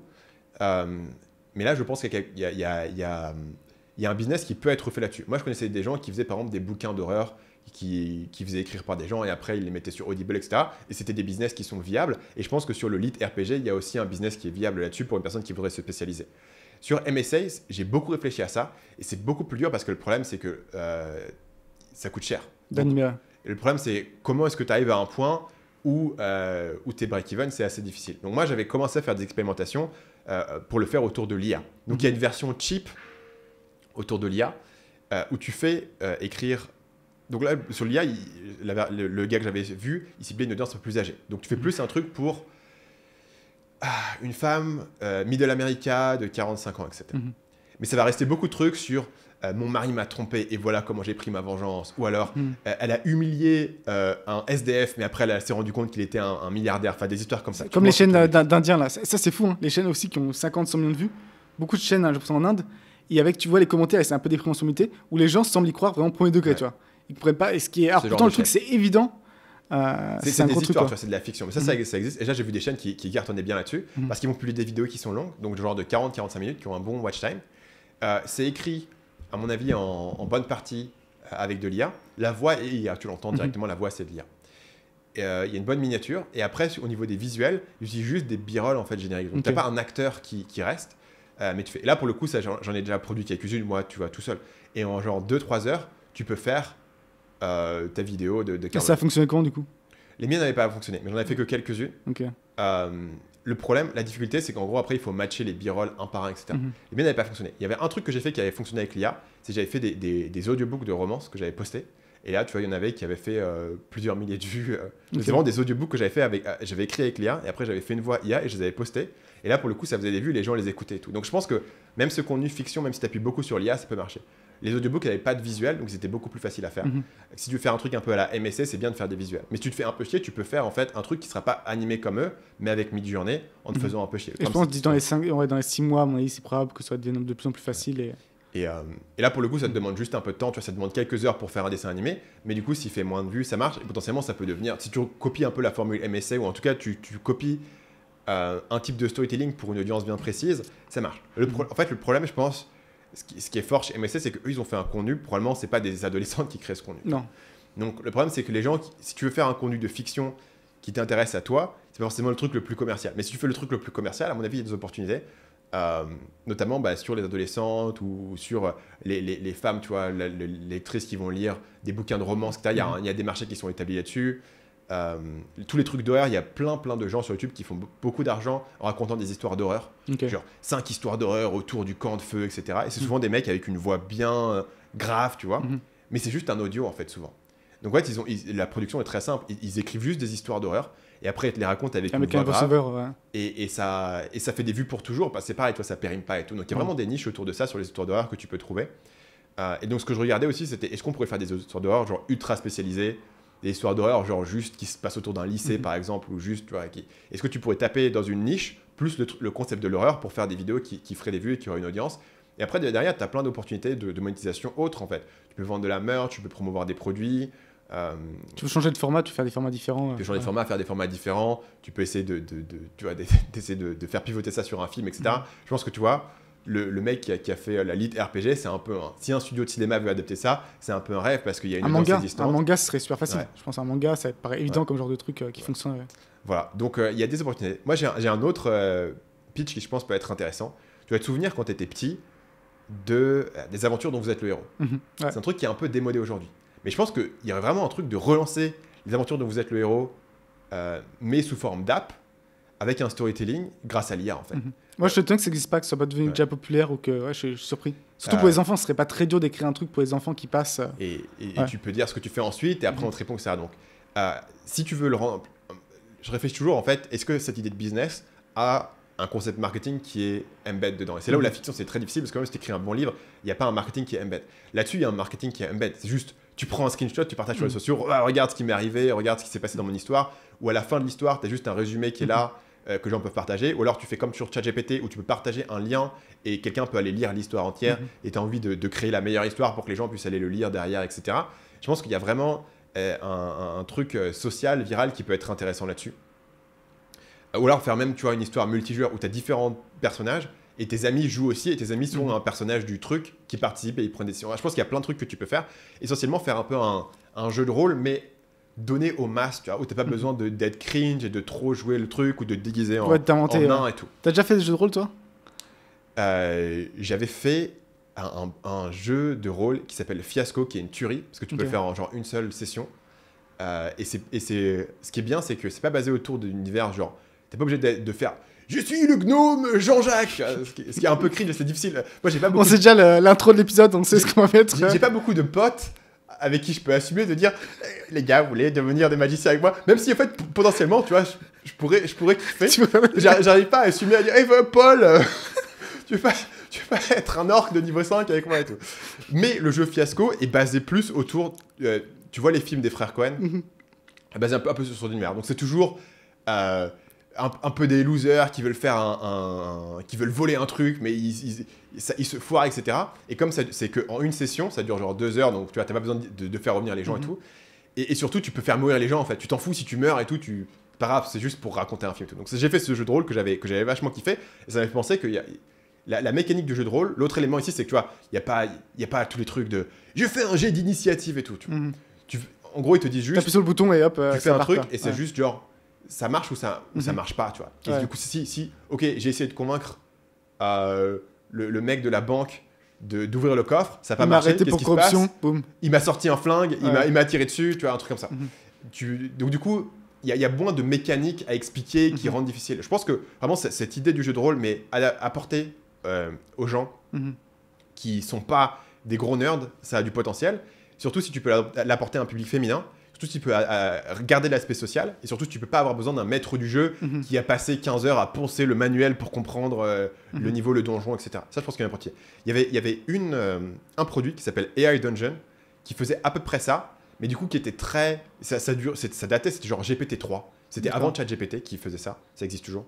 Et le problème de AI Dungeon, je dirais, c'est que du coup, ça faisait du très bon contenu. Genre, j'ai vu des vidéos très très drôles de mecs qui jouaient à ça avec leurs potes et tout. Mais du coup, c'était très axé nerd. Donc, du coup, ça pouvait pas percer dans une audience plus grande. Voilà. Tu me posais la question sur les jeux de rôle. Est-ce que tu as fait des jeux de rôle ? Est-ce que tu es un mec, secrètement, le vendredi soir, tu deviens Maximus le brave barbare ? Non, jamais. Mais justement, je me suis toujours dit, il faut rentrer dans le délire, quoi. Il y a quand même un niveau d'effectuer un step où tu te retrouves à 4 et à faire semblant d'être un orc, quoi. Mais du coup, je me suis toujours demandé, est-ce que tu vois jamais des gens vraiment jouer, toi, des vidéos de gens qui jouent ? Tu penses me trouver, moi ça m'est jamais tombé dessus. À quoi ça ressemble vraiment, toi ? C'est un contenu qui marche très bien. Okay. Il y a plein de gens qui font, je crois que ça s'appelle des live play. Okay. Et il y a des gens sur leur travail, tu vois, qui font des streams Twitch et après tu peux les regarder, etc. Il y a même des podcasts qui le font, ça existe. Le truc en fait souvent c'est que c'est des gens, et parfois c'est un peu des acteurs et tout, tu vois. Ils ont faut rentrer dans le truc quand même, c'est rentrer quoi. Je trouve ça assez difficile de rentrer. J'avais une fois essayé de faire un full jeu de rôle. Tu connais ce qu'ils appellent les... Ah merde, je vais foirer le nom. C'est en gros des RPG grandeur nature. Un GN en français. Grandeur nature, GN. C'est en gros un jeu de rôle, mais tout le monde est déguisé et ça dure genre 3 jours. Genre des trucs de chevalier ou des trucs comme ça. Souvent des trucs de chevalier. Et donc, du coup, tout le monde vient avec son armure. Les gens sont ultra comiques, tu vois. Et ils vont faire ça, jeu de rôle, ils vont être en personnage pendant 3 jours et tout. Une fois, j'avais un pote... Jean-Claude avec sa massue qui frappe tout le monde. Non, Jean-Claude. C'est ça. Ouais. Et une fois, j'avais un pote qui me dit ouais, faut faire des GN et tout. Je fais ah ouais, pourquoi pas et tout. Et il m'avait convaincu parce qu'il faisait un GN, mais c'était basé autour de l'univers de Fallout. Du coup, t'avais pas besoin d'être un nain, un orc, etc. Tu pouvais juste être un mec un peu post-apocalyptique. C'était un peu plus facile. J'avais pris un nerf. Tu vois, les flingues, mais qui sont en plastoc, c'est orange et tout. Et je l'avais peint un peu avec de la rouille, tu vois. Je m'étais un peu... Le flingue était le seul élément de mon costume qui fonctionnait. Sinon, j'avais juste fait, du coup, je fais quoi pour le reste ? J'avais mis un imperméable et des jeans. Et je me disais, je mets de la boue sur le jean pour faire genre c'est post-apocalyptique. Donc, je suis arrivé et j'étais totalement perdu. Je savais pas trop quoi faire et tout. En théorie, j'étais le garde du corps d'un mec, mais je comprenais pas du tout comment le système de combat fonctionnait. Donc au bout de 2 heures, le mec il m'a viré parce qu'il s'était fait... C'est un garde de corps de merde. Parce qu'il s'était fait bolos par une araignée géante. Et l'araignée géante, c'était tu vois, un mec avec un balai et au bout il avait un peu une serpillière. Il a fait... Et il nous l'a mis dans la gueule. Et là, je fais ah merde, faut que je tire dessus. Sauf que c'était assez dur de toucher le mec avec son balai, donc je l'ai raté. Et donc on s'est fait bolos par une araignée. Je me suis fait virer et je deviens un peu un renégat vagabond et tout ce là. C'était un loser chez les nerds. C'était un loser chez les nerds, exactement. Donc, parce qu'en plus tous les mecs Fallout, les mecs ils étaient en full armure de la confrérie de l'acier et tout. Il y avait du level, tu vois. Moi, j'arrive en imperméable avec mon jean. Ça passait mal. Et il s'avère qu'en plus, le décor, honnêtement, le décor était méga immersif. Ils avaient fait ça dans des vieilles mines abandonnées, en fait. Du coup, c'est entièrement noir. Tu vois que avec ta lampe torche. Tu vois des mecs arriver, tu te plantes dans un coin, ils passent, ils se fight contre des mutants et tout. Honnêtement, c'était assez... Le décor était vraiment bien choisi, était bien immersif. Sauf un détail. Déjà, il faut dormir dans la caverne. Donc on m'avait dit, faut apporter genre un sac de couchage et tout. Mais mec, tu dors avec un sac de couchage dans une caverne, tu te cailles ta race, quoi. C'est incroyable. Il fallait amener... je n'étais pas du tout préparé, tu vois, pour camper complètement. Il y avait un deuxième détail qui était problématique. C'est que le deuxième matin, donc on devait rester 3 jours. Deuxième matin, il y a des gens qui commencent à tomber dans les pommes. Tu t'es pas fait virer, du coup, t'as pu rester quand même ? Je me suis fait virer de mon job, mais j'étais encore dans le jeu de rôle. Ok. T'as le droit d'être nul dans un jeu de rôle, t'as le droit d'être un garde du corps incompétent. Le problème c'est que du coup je savais pas quoi faire parce que du coup je pouvais plus garder les mecs. Du coup je déambulais, tu vois, dans les trucs et je regardais les costumes et tout déjà. C'est passé comment la conversation où il t'a viré ? Et ça ressemblait à quoi comme conversation ? Bon écoute, Jean-Michel, il faut qu'on parle de ta performance sur les 3 dernières heures. On se fait bolos par une araignée de niveau 1. Ton niveau de tir, t'as eu 0 balles qui ont touché la cible. Donc je te propose que tu tentes ta chance autre part. À peu près c'est rude, non, c'est rude. À peu près ça. Voilà, il m'a fait du coup la performance que tu as eu de nombreuses fois environ quelqu'un, tu vois, très professionnel. Bah, c'est bien, tu l'as ressenti. J'ai ressenti, mais après je savais pas trop quoi faire. Bon bref, deuxième jour, les gens tombent dans les pommes. Qu'est-ce qui se passe? C'est bien dans l'univers, tu vois, Fallout, radioactif et tout, mais c'était pas prévu par les organisateurs. Il s'avère qu'ils avaient quand même des générateurs qui étaient installés pour... parce qu'il y avait quand même des trucs électriques, il y avait des frigos, etc. Il y avait quelques lumières, dans des zones un peu officielles, il y avait des lumières qui étaient... Donc trop de CO2. Le problème que le générateur était à l'intérieur de la cave, pas correctement ventilé, et du coup, tous ces vapeurs-là étaient dans le truc, et les gens commençaient à tomber dans les pommes. Donc, du coup, Samu arrive, ils évacuent tout le monde, et on passe à la deuxième nuit, donc la dernière nuit officielle, en mode gymnase, dans un gymnase de village, avec les petites couvertures réfléchissantes, là, tu vois, de sécurité, comme si on avait été pris dans un ouragan ou quoi. Dans un gymnase où du coup c'était assez confortable parce qu'il y avait un énorme tatami, tu sais, le truc qu'ils utilisent pour faire de la gym et tout. Du coup c'était c'était plus confortable, on va dire, que la cave, hein, où t'avais un caillou qui te rentrait dans le cul à chaque fois. Et du coup, c'était mon expérience de jeu de rôle grandeur nature. Tu vois, c'est pas un énorme succès. Ce restera un moment mythique de ce podcast, quoi. Voilà, qui n'était pas prévu. Mon expérience de jeu de rôle. Donc du coup, tu vois, je veux expier mon traumatisme en apportant le jeu de rôle aux adolescentes du monde entier. Grâce à une application où tu pourras... je pense, honnêtement, une bonne idée, si c'était bien fait, ça marcherait. Et après, la monétisation, c'est assez facile, je pense. T'as les pubs, t'as les machins, etc. Voilà. C'était comment gagner de la vie, comment gagner sa vie avec de la fiction. Si ça intéresse les gens qui nous écoutent, j'ai 2 ou 3 autres recherches que j'ai fait dans ce domaine. Que je peux partager si ça intéresse les gens. Et pour nous dire, dites fiction dans les commentaires. Je regarderai les commentaires. Et si vous êtes au moins... 20, on va dire. Je ferai une autre section sur d'autres idées à ce niveau-là, et à la fin, j'aurai une autre idée et peut-être une autre anecdote. Parlons, sérieusement, de comment est-ce que les gens peuvent arrêter d'être pauvres. C'est ça. Et comment est-ce qu'ils peuvent avoir de l'énergie toute la journée. La question que je voudrais te poser, c'est est-ce que tu penses, toi, ce qui te limite le plus, c'est le manque d'énergie ou le manque de temps? Faut que tu répondes l'énergie, là, sinon ma chronique a niqué. C'est comment l'énergie? Merci, ok, parfait. C'est comment l'énergie? Parce qu'en fait, tu te dis, ok, même si tu as 10 heures dans ta journée sur lesquelles tu peux travailler, c'est impossible de travailler 10 heures au max niveau. Donc ça veut dire que sur les dernières heures, tu vas faire des tâches un peu nulles.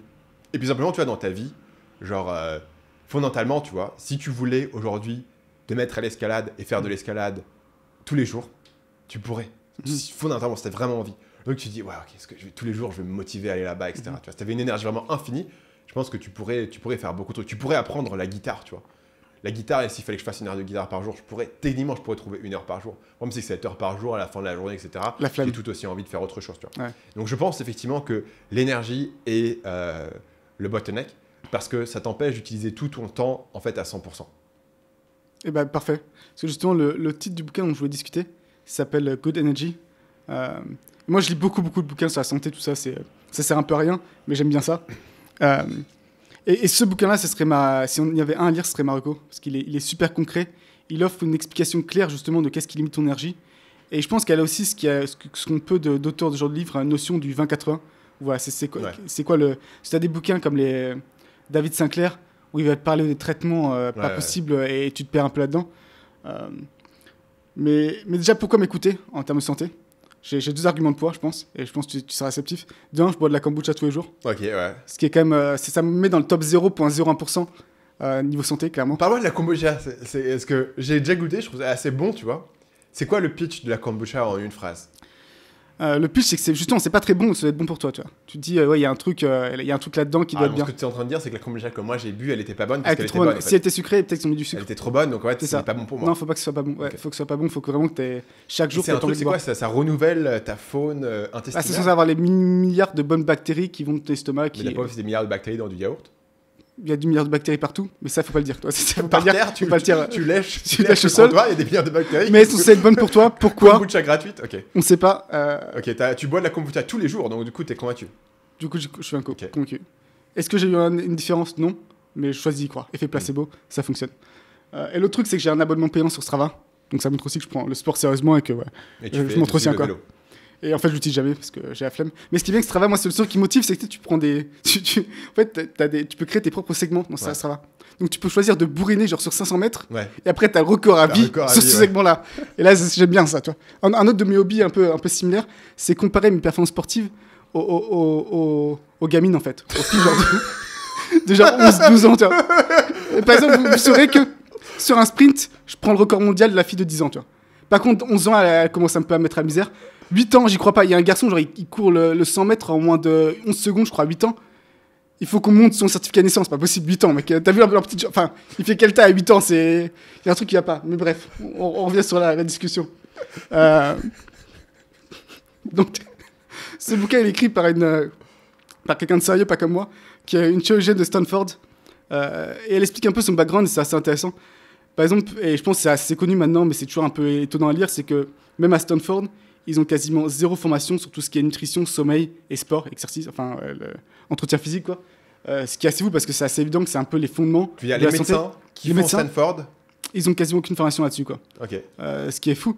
Et aussi, qu'il dit, on étudie pendant... Il y a toute une période, ils étudient, ils sont ça, à 6-8 heures par jour à suivre les cours. Ils vont manger à la cafétéria où apparemment c'est de la bouffe dégueulasse, on n'a pas bonne pour la santé. Et quand elle s'est dit, il y a peut-être un truc à améliorer, je vais demander à Stanford, qui a genre un endowment de genre 30 milliards, de nous acheter des standing desks, donc en français les bureaux assis debout. Ils ont dit non, tu vois.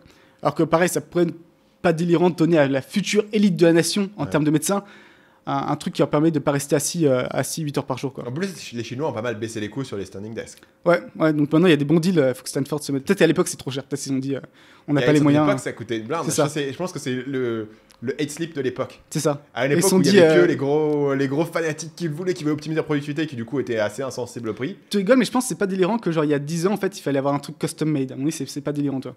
Mais elle y avait déjà pensé à l'époque. Non, il y avait des marques, mais en fait, tu vois, il y a plein de marques qui sortent. C'est 2500 € pour un standing desk. Donc, tu dois équiper tout le département de Stanford. Ça fait cher. Voir où ils sont un peu en mode ouais, vas-y, va marcher autour du pâté de maison, quoi. Et ça reste debout. C'est vrai que tu peux toujours être debout, hein, tu te lèves. Ça alors, aussi, combien ça m'a coûté pour que tu te mettes debout? Si tu veux faire, c'est je peux retirer ta chaise. C'est ça. Tu vas être debout toute la journée. Tu peux mettre accroupi, c'est parfait, toi. Tu travailles ton squat. On est bon. Mais et après, donc elle est devenue chirurgienne, elle a opéré tout ce qui est un peu gorge et nez. Et ce qu'elle a remarqué assez rapidement, c'est qu'en fait, elle a un peu l'impression de servir à rien. Parce qu'elle voyait des gens en fait, qui étaient déjà un peu en phase terminale, toi. Ils avaient une sinusite, mais ils avaient aussi le diabète, ils étaient aussi obèses. Ils avaient 8 médicaments différents, ils voyaient 14 spécialistes, un rendez-vous médical par semaine. Donc, elle a l'impression, en fait, on traite un peu les conséquences, mais pas la source, quoi. Et ce qu'elle remarque, c'est en fait, il y a des comorbidités partout, en fait. Tout est lié, toi. Ouais. Si tu as le diabète, tu as 50% de plus de chances d'être dépressif, 60% de plus de chances d'avoir d'Alzheimer avant 60 ans, peu importe la façon que tu recoupes. Et limite, en fait, tu t'en fous un peu de la question, parce qu'il y a des gens, ouais, c'est pas causation, c'est pas la corrélation. Enfin, corrélation, c'est pas de la causation. Ouais. Mais en fait, tu t'en fous un peu, il y a clairement un problème, toi. Il y a un problème à la source de tout ça. Et surtout, en plus, des maladies qui n'existaient pas. Il y a 50 ans, le diabète, c'était marginal, toi. Ça existait quasiment pas, tu vois. Alors que c'est fou. Il n'y a pas des gens qui perdaient genre des jambes avec le diabète et tout, c'était un autre truc? Possible, mais du coup, ça devait être les cas extrêmes où les gens qui avaient. Parce que t'as type 1 et type 2, et je veux pas raconter n'importe quoi, mais type 1, c'est le plus rare, et c'est celui qui est génétique, mais genre 3% des gens qui l'ont. Okay. Et t'as le type 2 qui, en fait, tu l'acquiers généralement consommant trop de sucre, tout simplement. Okay. Et aux États-Unis, t'as un truc comme la moitié des gens qui sont diabétiques, peut-être 40%, et t'as encore 35%, un truc comme ça, qui est prédiabétique, qui va l'être dans les 5 ans, quoi. Donc, en fait, aux États-Unis, t'as une minorité de gens qui n'ont pas ce problème-là. Ce qui est assez fou, mais qui est aussi fortement corrélé au fait que tu as 80% des Américains qui sont en surpoids, un truc comme ça, quoi. En surpoids ou obèses. Donc je vais pas essayer vraiment d'expliquer les mécanismes un peu de comment ça fonctionne, et je recommande d'ailleurs son livre, elle est aussi passée sur le podcast d'Huberman forcément, où elle explique ça un peu les mécanismes scientifiques. Moi si je parle là-dedans, je vais commencer à bégayer, ça va mal se passer. Mais l'idée vraiment fondamentale que je trouve intéressante, c'est que l'énergie vient des cellules.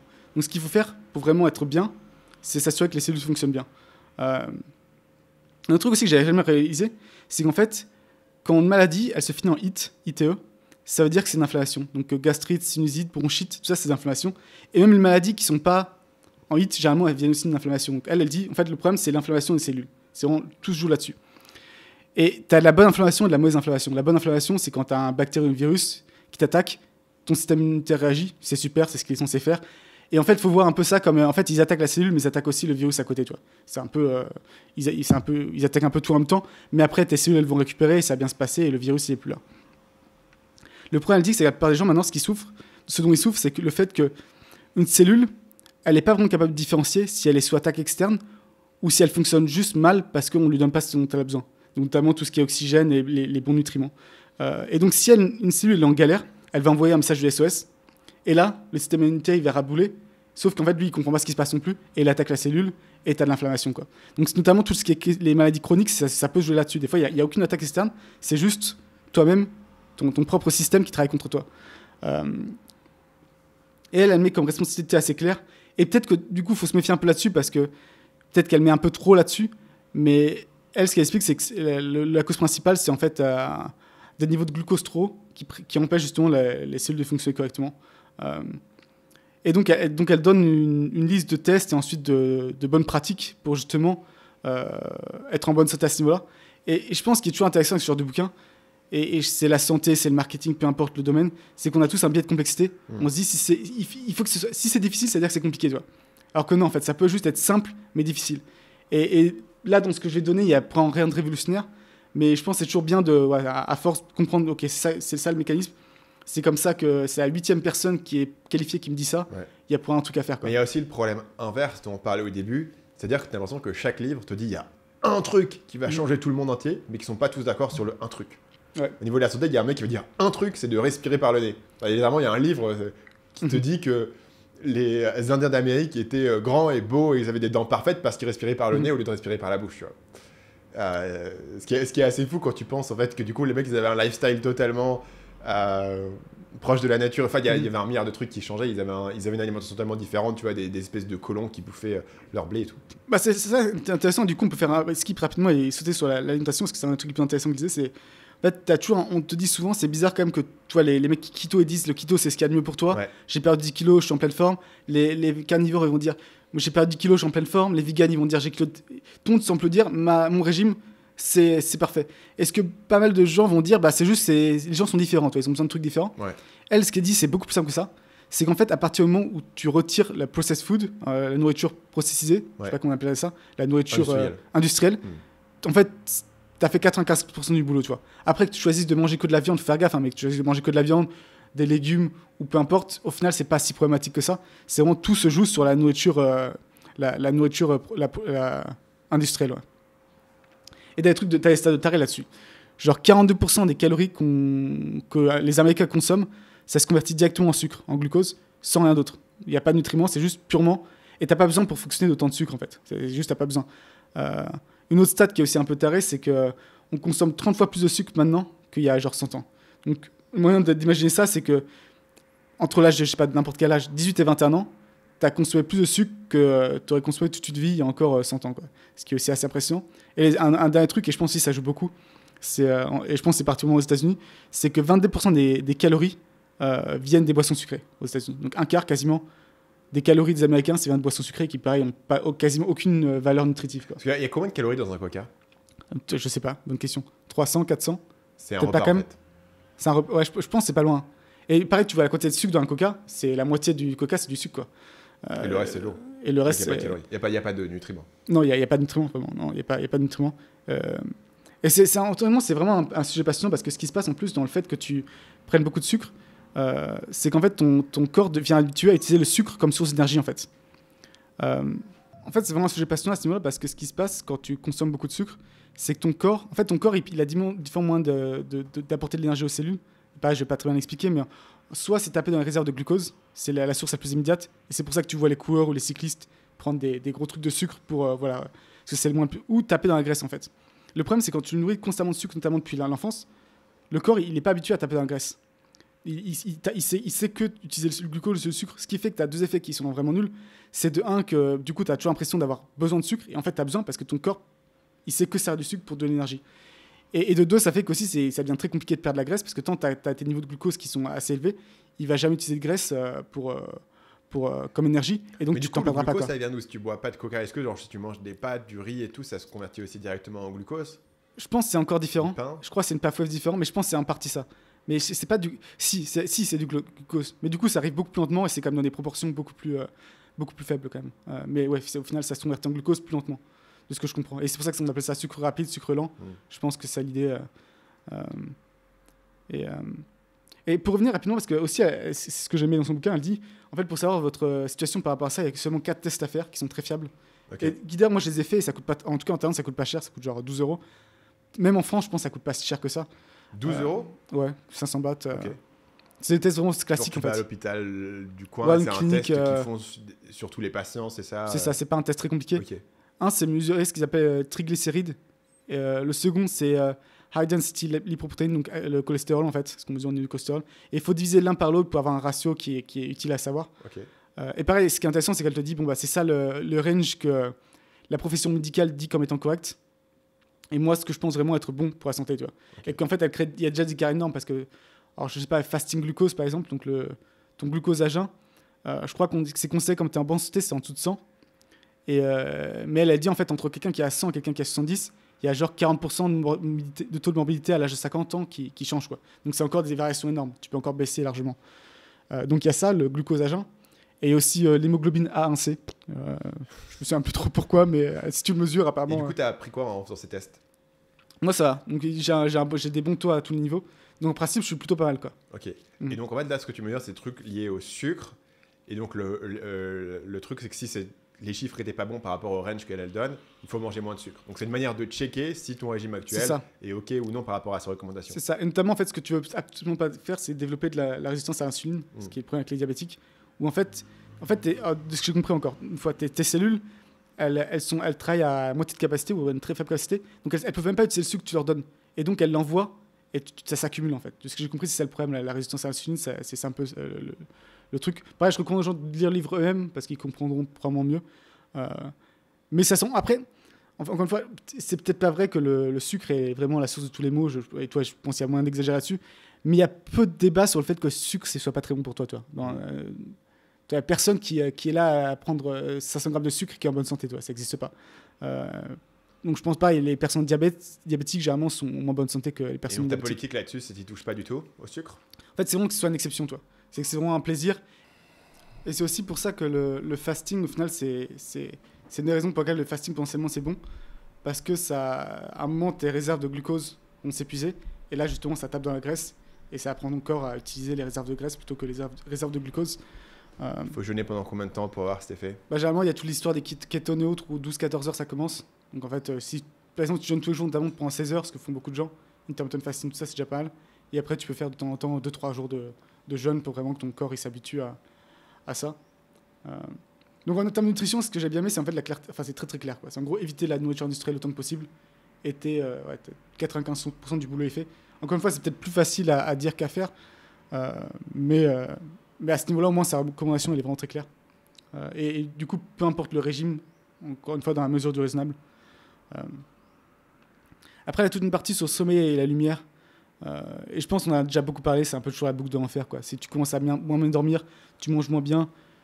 Du coup, quand tu manges moins bien, que tu n'as pas bien dormi, tu n'as pas envie de faire du sport, tu grossis, tu commences à faire de l'apnée du sommeil, tu manges encore moins bien. Enfin, tout est lié. Et donc, il faut à tout prix essayer de se mettre éviter ce cercle vicieux et aller dans un cercle vertueux. Et je pense que du coup, il y a beaucoup de gens qui tombent un peu dans ce cercle vicieux où après, les problèmes de santé s'accumulent et ça devient très compliqué à inverser la tendance. D'où l'importance aussi en étant jeune. Moi, de ce point de vue-là, je trouve qu'on s'est assez criminel, c'est peut-être un mot un peu fort, mais en fait, laisser son enfant être obèse, en fait, tu te rends compte que tu lui mets un tarif dès l'enfance incroyable, quoi. Rien que par cette histoire de justement, il ne saura pas utiliser ses réserves de graisse et en fait, il a besoin de manger tout le temps. Et quand il dit qu'il a tout le temps faim, c'est vrai, toi. Il ressent ce besoin de faim. Et autant un adulte, je pense qu'il peut se réguler relativement facilement. Enfin, peut-être pas facilement, mais c'est possible au moins d'être conscient. Autant un enfant, je pense que c'est impossible si t'as personne qui met un peu un cadre là-dessus, quoi. Tu sais, en y repensant, moi je suis choqué de la manière dont on nous nourrissait quand on était petit. Carrément, Nutella, c'est n'importe quoi. Le petit déjeuner, c'était mec des céréales. Les céréales, c'est juste des bonbons avec du sucre, quoi, dans du lait. Et après, tu rentrais chez toi, Nutella, vas-y, open bar et tout, tu vois. Et pourtant, tu vois, mes parents, ils mangent sainement, eux, c'est important pour eux, tu vois, qu'on mange des légumes et tout. Mais c'était considéré comme ok, tu vois, de nourrir de céréales le matin et non, tout. c'est une blague, mais les pubs Nutella où ils te montrent du lait et du bon cacao, ça fonctionne en fait, de fou. En fait, pourtant, c'est aucun sens, tu vois, il suffit d'avoir les ingrédients, huile de soja, 50%, tu vois. Ouais. Ça n'a aucun sens, mais en fait, ça travaille, pareil, les chocs à pic, tout ça, le lait. Oui, il y a un truc où, même par exemple, les jus d'orange, c'est horrible pour toi, parce que déjà, ils rajoutent des sucres généralement. Ouais. Donc ça, c'est déjà un problème.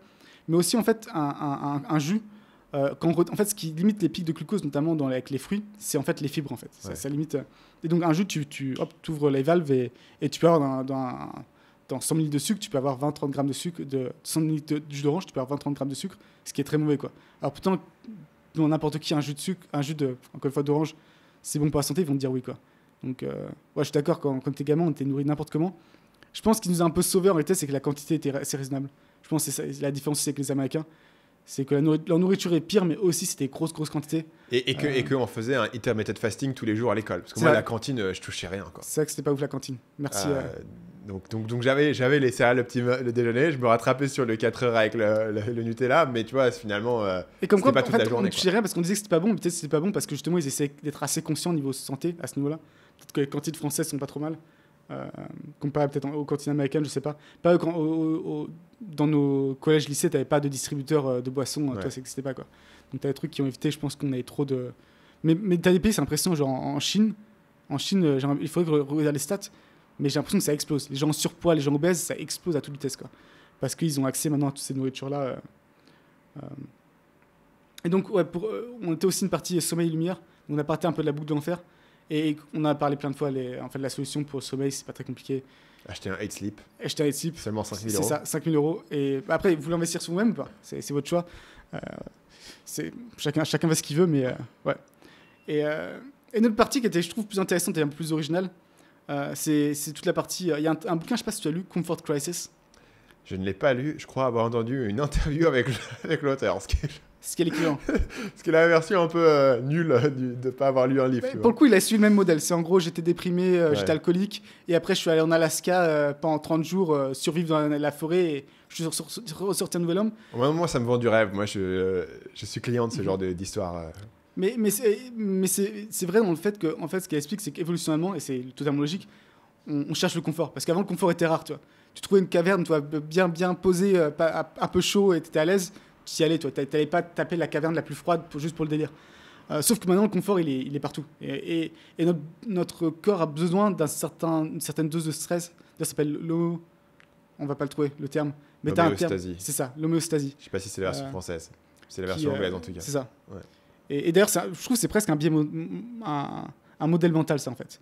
Qu'en fait, il y a ça partout, en fait. Il y a des doses de stress qui sont trop élevées, qui vont casser le truc. Mais il y a plein de doses de stress qui sont bénéfiques. Ouais, je trouve que c'est une variation. Si tu retires tout le stress, tu t'inventes des stress de merde. Ça, ton cerveau, il va tourner. Ouais.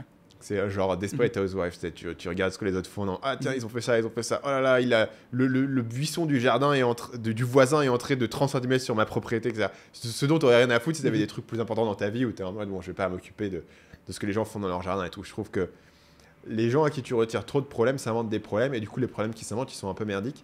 Et finalement, c'est pire. Ouais. Et en plus, les problèmes deviennent un peu extérieurs à eux, toi. Tu regardes les infos, tu as les problèmes du monde, toi, qui te concernent pas vraiment, mais toi, tu t'intéresses. Alors que si tu as vraiment, tu vois, genre, vraiment en mode sur ton business, tu veux monter un business et tout. Tu regardes pas les infos parce que tu te fais chier. Ouais. Tu dis, j'en ai rien à foutre, tu vois, t'es un peu mono truc. Parce que t'as des problèmes qui te semblent plus gros et plus immédiats. C'est ça. Mais une fois que tu retires ces problèmes, bah, effectivement, tu cherches d'autres problèmes, en fait. C'est vrai que je pense que le fantasme de dire un jour, j'aurais résolu tous mes problèmes, j'aurais de l'argent, j'aurais tout et tout, finalement, ça n'arrive pas. Parce que les gens se trouvent d'autres problèmes, finalement. Donc, il faut quand même choisir les problèmes auxquels tu as envie de te confronter. C'est ça. Et le problème principal qu'elle trouve autour de ça, c'est en fait qu'on passe, en gros, 80% du temps éveillé, assis. D'ailleurs, notre stat qu'elle donne, c'est qu'on passe 95% de notre temps à l'intérieur, seulement 6% à l'extérieur. Ce qui, en fait, au départ, je me disais, non, c'est pas possible, toi. Mais en fait, si, c'est assez cohérent. Quand tu réfléchis vraiment à ta journée, tu passes pas tant de temps dehors que ça. Et 80% de t'es éveillé assis, et forcément, tu dors, t'es dans ton lit au moins... tu dors 8 heures, mais on va dire, mais t'es 9-10 heures dans ton lit. Donc, en fait, tu as très peu de temps où tu es en mouvement. Et donc, ça, c'est pareil, c'est pas on n'apprend rien de nouveau, mais en gros, il faut trouver des moyens de bouger plus. Et là, c'est là qu'on rentre dans le truc où tu combats la technologie par la technologie, où ça devient un peu absurde. Toi, est-ce que c'est un truc que tu essaies d'incorporer, ou juste tu considères, déjà, tu cours 1 heure par jour le matin, donc ça suffit, et tu fais pas plus que ça? Je vais beaucoup marcher. Ok. Je fais le tour du pâté de maison, ce qui prend environ 10 minutes. 3 à 4 fois par jour. Tu vois. Ok. Une Même fois quand il le fait chaud, matin, peu importe. pour tu le vas- conseil Uberman, si possible, j'amène mon fils. Pour prendre le soleil le matin, tu vois, genre moitié de la matinée, tout, quand tu fatigues un peu, je vais faire. Il fait chaud, mais tu vois, c'est juste pour 10 minutes, et puis après, tu rentres à l'intérieur et tout, ça va. Mais moi, j'ai toujours, quand j'étais plus jeune, vraiment, je marchais pendant genre des heures par jour, parce que je trouve que ça m'apaisait vraiment l'esprit, tu vois. J'avais besoin de mieux réfléchir et d'être calé dans un truc, et ça, c'est un truc que j'avais intuitivement découvert, mais vraiment, je marchais pendant genre 2 heures d'affilée, tu vois. J'écoutais genre des podcasts, et je chargeais 3 podcasts que j'allais écouter d'affilée. Et je trouvais toujours que quand je me sentais mal, ça m'apaisait beaucoup. C'est un truc qui m'est resté, tu vois, où quand je me sens pas très bien, j'ai envie de marcher. D'ailleurs, ce qui peut être pénible si je suis dans un endroit clos, parce que je vais arpenter, tu vois. Quand j'avais fait la quarantaine dans un hôtel, mec, j'étais comme les tigres, tu sais, que Moi, tu je suis vois pareil, au zoo, je quoi. suis pareil. Je marchais, j'avais un circuit, je marchais, mais tu vois, le circuit, je le faisais 1000 fois, tu vois, parce que c'est très court. Parce que j'arrivais pas sinon Est-ce que t'avais à activé Strava ? externaliser cette énergie, quoi. Parce que là, t'aurais pu défoncer ton segment Strava, il aurait été incroyable dans la maison. Je sais pas, 15 minutes. Le segment, le GPS du travail, le segment, c'est autour du lit, ça. autour de la chambre d'hôtel. J'aurais dû faire, écoute, je ne savais pas. J'aurais pu sprinter. Mais parfois, parce que la marche, c'est le premier truc. Et je pense, je vais parler de hack, mais c'est pas vraiment hack, c'est en fait vivre à un endroit où tu peux marcher, je pense, ça a une énorme valeur. Si juste dehors de chez toi, c'était un peu dans la nature, c'est sympa, tu veux marcher, je pense que c'est le truc, ça a une valeur. Maintenant, moi, je mettrais ça très haut en termes de valeur pour là où je vis. Un autre truc qu'on utilise tous les deux, qui, je pense, pour le coup, est ni sous-côté ni sur-côté, c'est le bureau assis debout. On va rester en français. Ça, pareil, ça prend un peu de temps à l'utiliser, mais ça devient assez addictif, toi. Justement, hop, t'alternes et ça te permet de rester peut-être debout 1 ou 2 heures de plus par jour, facile. Ce qui est bien. Moi, j'ai rajouté un putain de tapis roulant sur mon bureau. J'ai une question logistique sur le tapis roulant. Donc, c'est un petit tapis que tu mets sous ton bureau quand il est debout. À chaque fois, tu le retires, tu dois le rebrancher. En fait, c'est vraiment un petit truc. C'est vraiment fait. En fait, c'est un tapis marchand. Enfin, c'est pour marcher, quoi. Et du coup, ça a des roulettes. Tu le tires, tu le remets, quoi. Ok. Donc, c'est pas trop chiant à chaque fois. Non, ça prend 30 secondes. Non, c'est efficace à ce niveau-là. Par contre, le problème, c'est que c'est très dur de travailler en l'utilisant. Donc, en fait, moi, j'utilise que quand je regarde des vidéos. Mais pareil, encore une fois, tu regardes une vidéo de 30 pour minutes. les appels, peut-être. Même pour moi, pour les appels, la pièce ici est assez grande. Et pareil, pour mes appels, je fais le tour. Marcher, genre 100 fois, tu vois. Tu peux juste marcher. Avant, je prenais souvent les appels dehors, mais parfois, il y a du bruit où il faut checker un truc sur ton PC. Et donc, du coup, je suis là. Et vraiment, je fais le tour. Enfin, si tu me voyais à l'extérieur, tu te dis, ce mec a un problème, quoi. Enfin, il marche en rond 5 fois dans sa pièce en parlant tout seul. Mais je fais ça. J'aime pas les appels. Je fais vraiment les appels vidéo avec les gens, tu vois, de mon équipe et tout. Si je connais la personne, j'ai pas besoin de faire sa tête. Mais comment tu fais parce que tu as un agenda, comment tu fais pour suivre un peu le truc Ouais, on a une liste. Tu vois, mon écran, il y a 2 mètres de moi. Hein. C'est l'avantage de marcher en rond, hein, tu vois. C'est que dès que j'ai besoin de voir un truc, je suis au bureau, tu vois. Mais vraiment, même pendant que je fais les appels, j'aime bien marcher. Et comme du coup, j'ai pas le tapis, moi, du coup, je marche un peu en rond dans la pièce. Tu vois, la pièce, elle fait, je sais pas combien. C'est assez grand pour marcher, mais c'est plus grand qu'une chambre d'hôtel. Mais ça reste, tu tournes en rond, quoi. Je fais le circuit. D'ailleurs, je fais le tour de notre table de podcast. Mais je pense, encore une fois, ça additionne des pas. Hein. Tu as un appel de 30 minutes, tu marches continuellement. Tu as fait 2-3 000 pas facile. Ouais, facile. Ouais, ça compte en fait. Donc j'ai tapis roulant, moi j'ai carrément un vélo. Tu sais, les vélos que tu mets comme ça.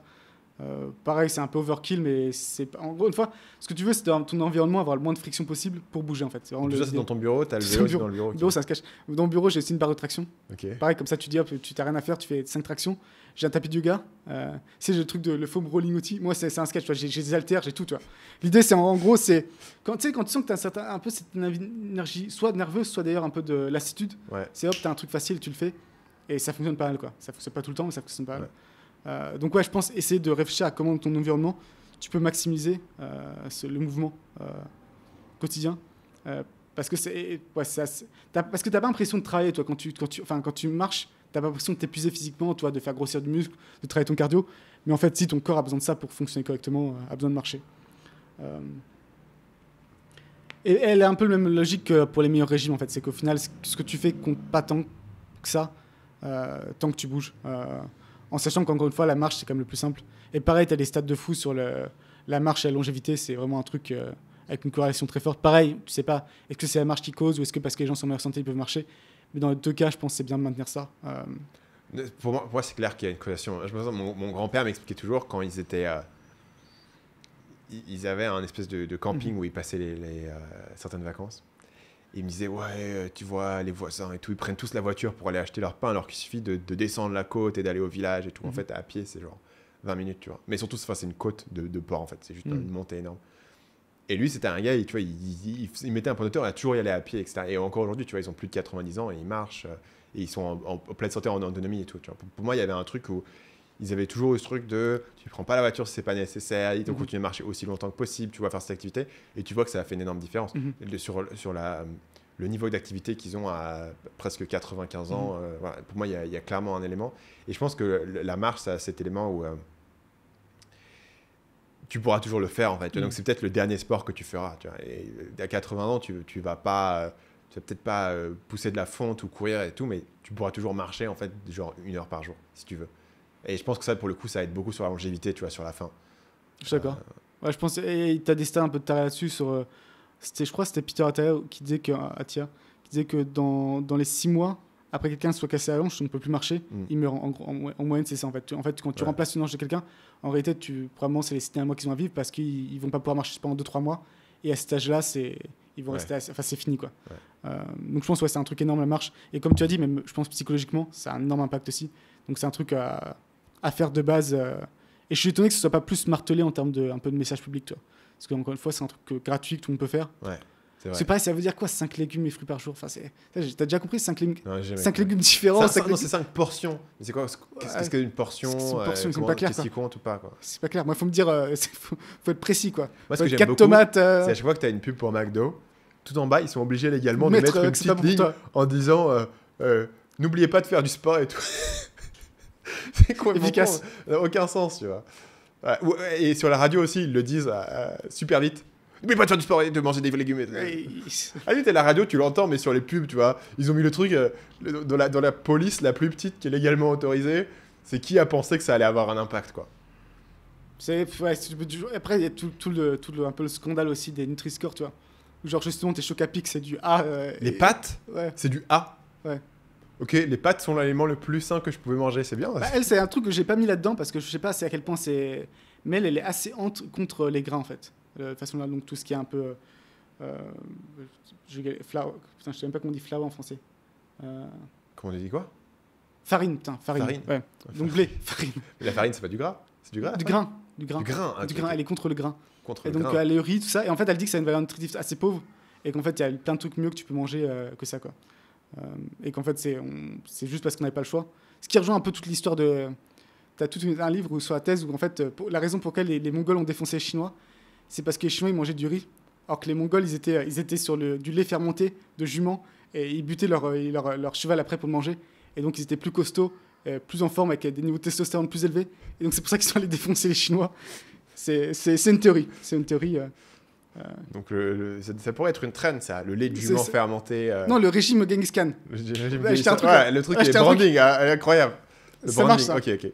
Ça, c'est pas un truc qui te choque à chaque fois quand tu vas en France, c'est les rayons produits laitiers. Moi, je trouve ça incroyable qu'on ait autant de produits laitiers différents. Toi. Ouais. Genre, autant de trucs. Enfin, il y a tellement d'années de saveurs, je sais pas quoi. Et je pense que du coup. C'est pas du tout le cas dans les autres pays. Genre, tu vas en Espagne, au supermarché, il y a genre 10 fois moins de yaourt, toi. Ça. Et je pense que c'est pour ça qu'en France, il n'y aura jamais de vraie révolution. Toi, je refuse de croire qu'un pays qui a plus. Putain, le mec, il dit que la révolution, mais que le monde entier connu, c'était pas une vraie révolution. Bon, en France, mais après, non, il n'y avait pas de produit laitier à l'époque. Si Genghis Khan, il avait accès à la danette vanille, tu penses qu'il serait fait chier? Non, le mec, il avait son lait fermenté de jument. Il fallait qu'il fasse quelque chose, tu vois. Et c'est pour ça qu'il allait voir. On sait jamais, peut-être que chez les Romains, ils ont quelque chose de mieux, tu vois. Bon, là, je mélange les époques, mais on voit l'idée. La nouvelle trend, tu vois, de droite, ça va être de rejeter le produit laitier. Tu sais, comme les mecs qui rejettent le soja, parce que sinon tu deviens un soy boy, tu vas dire t'es un milk boy. Mais le soja, c'est un truc intéressant parce que justement, la plus grosse source de calories des Américains, ce qu'elle explique, c'est justement la sauce soja en fait. En fait, ce qui est mauvais, c'est pas la sauce soja, c'est de l'huile. Non, pas soja. C'est pas la sauce soja du resto chinois. Le Kikkoman, tu vois. Non, du coup, non, c'est l'huile soja, t'as raison, c'est l'huile soja. J'ai appris un truc sur le régime américain. Et donc, en gros, le soja, c'est pas mauvais en tant que tel, c'est plus l'huile soja qui est problématique, quoi. Parce qu'encore une fois, il y a zéro valeur nutritive dans l'huile soja. Ouais. Et on arrive sur la fin de cette très très longue chronique. Et elle a une petite partie, je pense. Qui a commencé par ne m'écoutez pas, je suis pas un expert. C'est ça. Donc si vous êtes toujours là, c'est votre faute. La fin de la chronique. Qui est un peu sur la santé mentale. Et pareil, t'as les stats. Encore une fois, je trouve ça assez impressionnant, quoi. Un quart des adultes aux UK sont sous antidépresseurs, toi. Ce qui est énorme. Ce qui est 25%. Et c'est gratuit là-bas. C'est gratuit. Peut-être en France aussi d'ailleurs. Et je pense en France, on doit être dans des. Je pense qu'on n'est pas très loin non plus. C'est plus qu'aux US, du coup? Ouais, c'est plus qu'aux US. Okay. Pareil, parce que je pense que c'est gratuit en réalité, c'est peut-être la différence. Et ça ça continue à monter, toi. Et tu as tous les enfants qui sont ADHD, donc troubles de l'attention. Tu as tout ce qui est autour de l'anxiété. Donc en fait, ça fait que monter. Et du coup, il y a forcément une raison à ça, toi. Ça vient pas de nulle part. Et donc, il y a tous ces problèmes un peu, on va dire, physiologiques dont je viens de parler. Et aussi, en fait, ce qu'elle pense, c'est que la plupart des gens actuellement ont un niveau de stress chronique qui est largement juste trop élevé. En fait, les gens sont stressés tout le temps et que c'est pas un niveau et que ça envoie un signal justement à ta cellule, à ta mitochondrie que tu es en période d'attaque. Et du coup, tu vas pareil, le système immunitaire va réagir, toi. Et qu'en fait, tout est physiquement ou physiologiquement parce qu'ils bouffent trop d'huile de soja et de choc à pic. Je pense que c'est les deux. En gros, c'est parce que tes cellules sont en train de galérer, bah, ça envoie ton signal à ton cerveau. Pareil, si tu as des problèmes d'estomac, ça envoie ton cerveau qui a un problème et donc tu te sens mal psychologiquement. Et quand tu te sens mal psychologiquement, quand tu as l'impression d'être quand tu es anxieux, ça envoie le signal à ta cellule, c'est la merde, en panique, quoi. Donc je pense que encore une fois, c'est beaucoup de cercles vertueux ou de cercles vicieux. Et c'est justement, je pense qu'il y a un peu une séparation un peu limite au sein de l'humanité entre ceux qui arrivent un peu à passer au-dessus de ça et ceux qui vont un peu se faire entraîner. Parce que concrètement, l'environnement est quand même te pousse clairement d'un côté plutôt que de l'autre, quoi. C'est pas genre du 50-50, j'ai l'impression. Et donc ouais, super livre, je le recommande. Good Energy de Casey Mintz. Tu avais une update pour nous sur l'affaire du Dogecoin, donc que tu avais miné, donc que tu avais acheté pour... C'est ça, pour récapituler un peu l'histoire, pour ceux qui n'avaient pas suivi. En 2014, j'ai acheté pour 75 € Dogecoin. Ouais. Maintenant, après que je l'ai acheté, ça s'est écroulé. Jusqu'à ce que 7 ans plus tard, 8 ans plus tard, Elon Musk il fasse revivre. Mais 75 €, ils deviennent 80 000 €. On a dit incroyable. Ouais. Conte de fées, super. Conte de fées. Conte de fées. American Dream, c'est incroyable. Sauf qu'ici, capitalisme, Warren Buffett. Combien de tonnes d'huile de soja tu peux acheter pour 80 000 $? Énormément. Plus le soja, c'est un gros problème aussi, c'est que c'est subventionné en fait. C'est aussi ça pour laquelle lutte, c'est en fait, il y a des milliards qui sont donnés dans les subventions américaines pour l'huile de soja. Donc maintenant, vous le savez. On revient au Dogecoin, la partie importante. Sauf qu'en fait, entre deux, j'avais toujours mon wallet, mais j'ai oublié le mot de passe que j'avais mis à cette époque-là. Impossible d'en souvenir. J'avais tenté plein de trucs, j'avais à moitié appris à coder en Python. J'étais allé voir un hypnotiseur. Rien à faire. Et justement, en parlant au podcast, il y a un de nos auditeurs qui s'appelle Alexis qui m'a contacté en disant je connais peut-être quelqu'un qui peut t'aider. Super. Il me contacte avec un développeur, un mec qui s'appelle Bram, qui est spécialisé là-dedans. Excellent. Bon, malheureusement, ça s'est pas fait. Je pense qu'à l'époque, j'ai dû vouloir être malin, inventer un nouveau mot de passe que j'ai jamais utilisé avant. Donc du coup, sa méthode, c'était de brute force, de résoudre. En mettant des combinaisons, en fait. Des combinaisons, tu peux faire aussi ce qu'on appelle du suffixe. Enfin, tu rajoutes des suffixes. Tu peux mettre du préfixe, tu peux mettre du fuzzing, donc ça replace une lettre par une autre. Et rapidement, tu arrives avec des centaines de millions de combinaisons, donc il faut faire tourner ça sur beaucoup de GPU. Donc de ce point de vue-là, j'ai découvert un domaine intéressant. Malheureusement, encore une fois, ça ne s'est pas fait. Ça n'a pas fonctionné. Mais je pense qu'on laissera son email dans la description si vous avez ce genre de problème. Et il est très compétent. Je suis curieux de savoir comment ça marche logistiquement pour toi. Parce que du coup, tu leur donnes tout le truc. Si eux, ils débloquent, tu as un contrat avec eux. Mais c'est là où je pense qu'il est très bon. Et aussi, c'est impressionnant. Comment à la commission? C'est qu'il n'avait pas de solution initialement. Et en fait, en une semaine, il a développé un truc justement par rapport à ça. Où il aurait toujours pu m'entuber parce que c'est lui qui comprend comment ça fonctionne, toi. Ouais. Mais en gros, il y a ces deux clés séparées. Je vais pas réussir à expliquer. Mais ces deux clés séparées. Et en gros, l'un a besoin de l'autre, toi. Lui, il pourrait pas avoir le mot de passe final, et moi, je pourrais pas accéder sans lui demander une clé qui me permettra. Donc normalement, c'est assez sécure de ce point de vue-là. Okay. Et il fait déjà ça pour des dizaines de wallets différents. Et là, il a rajouté du coup Dogecoin, qui n'était pas un truc qu'il faisait encore. Ouais. Ok. Et il aurait été rémunéré à la commission ou il a un fixe? Moi, comme j'avais dit sur le podcast, je partais sur 50-50. Okay. Je sais pas c'est quoi son standard pour lui. Ce qui fait beaucoup actuellement, ce qui est intéressant, et d'ailleurs c'est une limite d'un business dans lequel on parle, c'est en fait il y a beaucoup de nouvelles cryptos, des altes et autres, qui font des sortes de jeux concours, où en fait ils te font des devinettes où tu dois deviner genre 8 mots, avec des... toi limite ça peut être un puzzle, peu importe. Et par exemple on va dire que la seed phrase complète c'est 12 mots. Pour accéder à ce wallet, qui aura peut-être l'équivalent de 500 €, 1000 € dessus, en coin. Donc eux, ils peuvent faire la devinette comme tout le monde, mais ça, généralement, c'est des devinettes faciles. Sauf qu'en fait, les 4 derniers mots de passe, ils vont juste les brute force. Enfin, les 4 derniers mots, ils font juste les brute force. Et donc, avec un de ses partenaires, ils enchaînent les jeux comme ça. Et ils récupèrent 100, c'est quoi le 200, concept 300. du jeu concours? Pourquoi ils font ce jeu concours? Juste c'est un truc marketing, en fait. Mais du coup, tu devines 4 mots, mais les 4 autres, tu le devines comment? En fait, c'est au fur et à mesure, toi. Ils sont censés les donner un par un. Okay. Sauf qu'en fait, eux, au 8e mot, Et en fait, ils savent qu'ils peuvent brute force les 4 derniers en disant. Et c'est là où c'est intéressant parce que par exemple, il faut qu'ils évaluent combien vaut ce qu'il y a à l'intérieur. Parce qu'en fait, ça coûte de l'argent de faire tourner les GPU. Ouais. Donc si le prix c'est 1000, enfin il y a l'équivalent de 1000 euros dedans, mais que ça va te coûter en moyenne 900 euros en GPU, pas très intéressant, tu vois. Donc c'est un gars que je recommande si vous avez, comme moi, perdu vos cryptos comme un débile en 2014. Ok, j'ai une update sur l'épisode qui était probablement l'épisode de la semaine dernière, du coup, avec Mehdi. Tu t'es foutu de ma gueule en mode Stan, il fait que parler de faire du sport et tout, mais il n'en fait jamais. Là, ce paresseux, je parie, qui bouffe du Nutella encore en secret et tout. Et au départ, j'étais en mode, mais de quoi tu parles et tout. Et après, j'ai réfléchi, je pense qu'en fait, tu avais raison. C'est vrai que j'en ai au moins parlé plusieurs fois. Et le fait que tu t'as l'impression que j'en ai parlé, de en gros faire de la muscu ou un truc comme ça. Je me suis dit, il a raison, j'en ai parlé plusieurs fois. Ça veut dire que c'est un truc auquel je pense depuis un moment et que je devrais faire sérieusement. L'autre élément qui m'a convaincu, c'est que comme la course, la muscu, c'est un peu un sport d'autiste. 100%. Où tu fais monter des chiffres et c'est un peu simple, tu parles à personne, etc. Évidemment, pas besoin de c'est pas social, tu n'as pas besoin d'être coordonné. Ouais. Je ne vais pas aller dans une salle de sport parce que ça demande de sortir de chez moi, ce qui est impossible. Qui plus est, la méthode de Mehdi est en plus ultra simple. Il est vraiment genre, tu commences son truc, il y a genre 5 mouvements en fait à apprendre et c'est tout. Et après, c'est juste ajoute 2,5 kg. Enfin, c'est très simple et il y a un truc très, très carré que j'aime bien. Et je pense qu'il y a un élément, vraiment, j'avais fait ce parallèle la semaine dernière, mais c'est sur la paralysie de l'analyse. Bon, quand tu essaies de t'intéresser au sport, si tu veux chercher un truc de muscu ou un truc de levée de poids et tout, il y a tellement d'options que tu te noies avant même d'avoir commencé.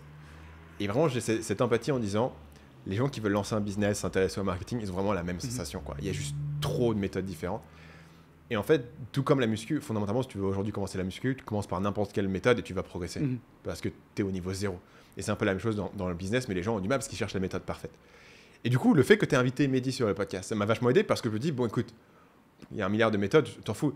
Il y a un mec que tu connais. Ouais, maintenant, je connais une personne qui a eu une appli de musculation best-seller, mondialement connue et tout. Bah, je vais faire la méthode du mec que je connais et pas essayer de chercher un random autre truc et tout. Je fais ça. Et après, je me suis dit, mais en fait, c'est une bonne approche et faire la même chose sur les étirements. Parce qu'un autre truc de longévité, tu vois, il y a, en gros, longévité, on avait parlé de 3 trucs. C'était potentiellement la force avec la muscu, le cardio, moi j'ai la course, et les étirements. Étirements, c'est pareil, il y a 1 milliard. Tu tapes YouTube routine d'étirement. Ouais, je suis d'accord. Alors, le fait, j'ai tapé Huberman étirement. Il a un podcast de 2 heures que je n'ai pas écouté. Il a un PDF de 1 page avec les étirements qu'il fait. Et j'ai fait, ok, vas-y, c'est quoi les 3 étirements qu'il recommande? Et je fais juste ça. Tu l'humoriste, tu fais juste ça. Ouais. Je fais le truc le plus simple et tout. Et finalement, ça marche assez bien pour trancher, tu vois. Parce que si tu cherches la meilleure méthode d'étirement, vas-y, de passer 2 semaines à faire des recherches avant de commencer à faire quoi que ce soit. Et je pense que c'est aussi le truc, c'est que les étirements, c'est jamais vraiment agréable. Et du coup, tu as toujours l'idée, ouais, mais tu regardes une nouvelle vidéo pour avoir un truc peut-être que tu vas kiffer, tu vois. Alors qu'en fait, les étirements, il faut accepter que ce sera pas le truc le plus fun du monde. Moi, je trouve pas ça désagréable, les étirements, pour les coups. Je trouve que la sensation est pas désagréable. Moi, neutre au mieux, quoi. T'as pas c'est pas fun, quoi. T'as pas de dopamine. Après, si, ça peut être relaxant, j'espère, ça dépend des personnes, mais... Ouais. Après en fait, le truc, c'est l'étirement, tu dis, ouais, mais en fait, comment je m'étire? J'avais toujours fait un peu d'étirements avant de courir, mais genre... Vas-y, je mets les bras, je sais pas trop quoi faire, quoi. Ouais, tu fais les étirements sur les jambes. Et après, tu le fais au feeling sur les jambes avant de courir, tu fais, ok... Tu le sens un peu. Tu sens si tu démarres et t'es le robot, tu vois, de Robocop, tu te sens un peu rigide ou non, enfin tu sens la différence, mais sur un truc plus holistique du corps entier, je savais pas trop quoi faire, donc du coup il a 4 trucs, c'est trucs très simples, c'est littéralement tu tires la jambe par là, tu te mets par terre, ça prend, il recommande, ça, en gros c'est 5 minutes par jour, quoi, sa routine qui te donne. Et après pareil, tu vois, c'est Huberman, donc en gros il a une autre routine, qui est un truc push-pull, incompréhensible. Encore une fois, j'ai pas regardé le podcast, parce que j'ai pas compris. Juste sur le PDF, les autres routines sont trop compliquées de faire la version basique, et au moins ça me fait quelque chose. Deuxième élément, c'est que parfois tu peux avoir des blocages avec des solutions assez connes. Donc moi, sur tout le truc, donc j'avais fait, comme j'ai expliqué dans le podcast précédent, 5x5, je l'avais fait en fait en 2016, je crois. Et j'avais à cette époque-là deux problèmes, enfin 2 semi-problèmes. Le premier, c'était genre l'alimentation, j'avais du mal à bouffer autant de calories. Donc à l'époque, ce que je faisais, c'est que littéralement, j'achetais des grosses bouteilles de lait de genre 2 litres et je les buvais une bouteille par jour, quoi. C'est la solution que j'avais trouvée à cette époque-là. Encore une fois, c'était au Vietnam et l'accès à tout un tas d'alimentation, tu vois, en 2016 était autre. Par contre, le lait, tu le trouves partout. Le deuxième, c'était, moi, ce qui m'avait piégé, c'était comme je voyageais beaucoup à cette époque, tu vois, pendant des mois et des mois, j'avais du mal à maintenir la régularité, et c'est ça qui m'avait fait perdre, alors que courir, tu peux le faire un peu partout. Et lui me fait, bah ouais, du coup, tu peux faire, j'ai une routine avec des, comment on appelle ça, des dumbbells, des haltères, je sais pas, parce que contrairement à la grosse barre olympique que lui il utilise dans son truc, les haltères tu les trouves dans tous les hôtels, partout. Donc, et par ailleurs tu peux aussi potentiellement acheter un truc avec lequel tu peux voyager, modulaire et tout, ou l'acheter sur place en fait. Ouais, si tu as besoin. Donc t'as un truc. Voyager avec, t'as toujours les poids, toi. C'est un peu ce problème-là que t'as toujours les poids de. Ouais, mais bah, c'est plus facile que de voyager avec une barre quoi. C'est sûr.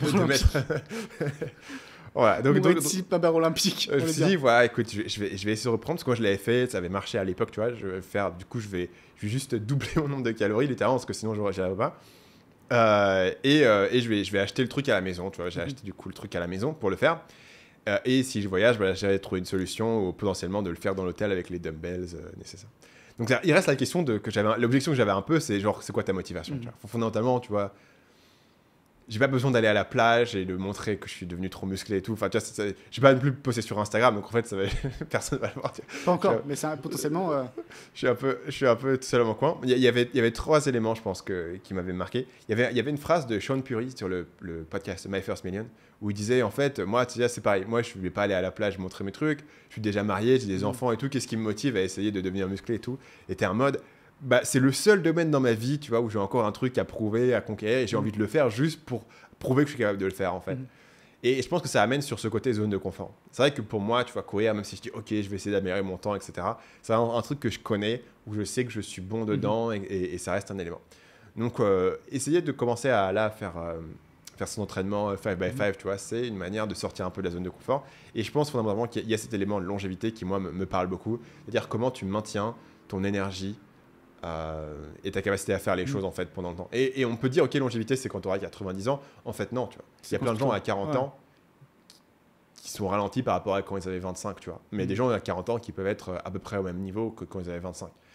Et ça, 40 ans ça arrive, tu vois, dans 10 ans quoi. Donc c'est pas, tu vois, c'est pas de la science-fiction de se dire ok, comment est-ce que je maintiens. Et je pense que juste la course mérite d'être contrebalancée par autre chose.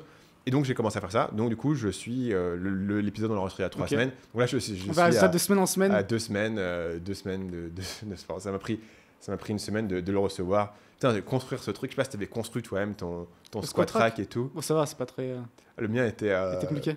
Les instructions. Il faut être deux par contre parce que faut tenir le truc en l'air. J'ai fait tout seul. Tout seul c'est plus compliqué. Avec les instructions en chinois et tout.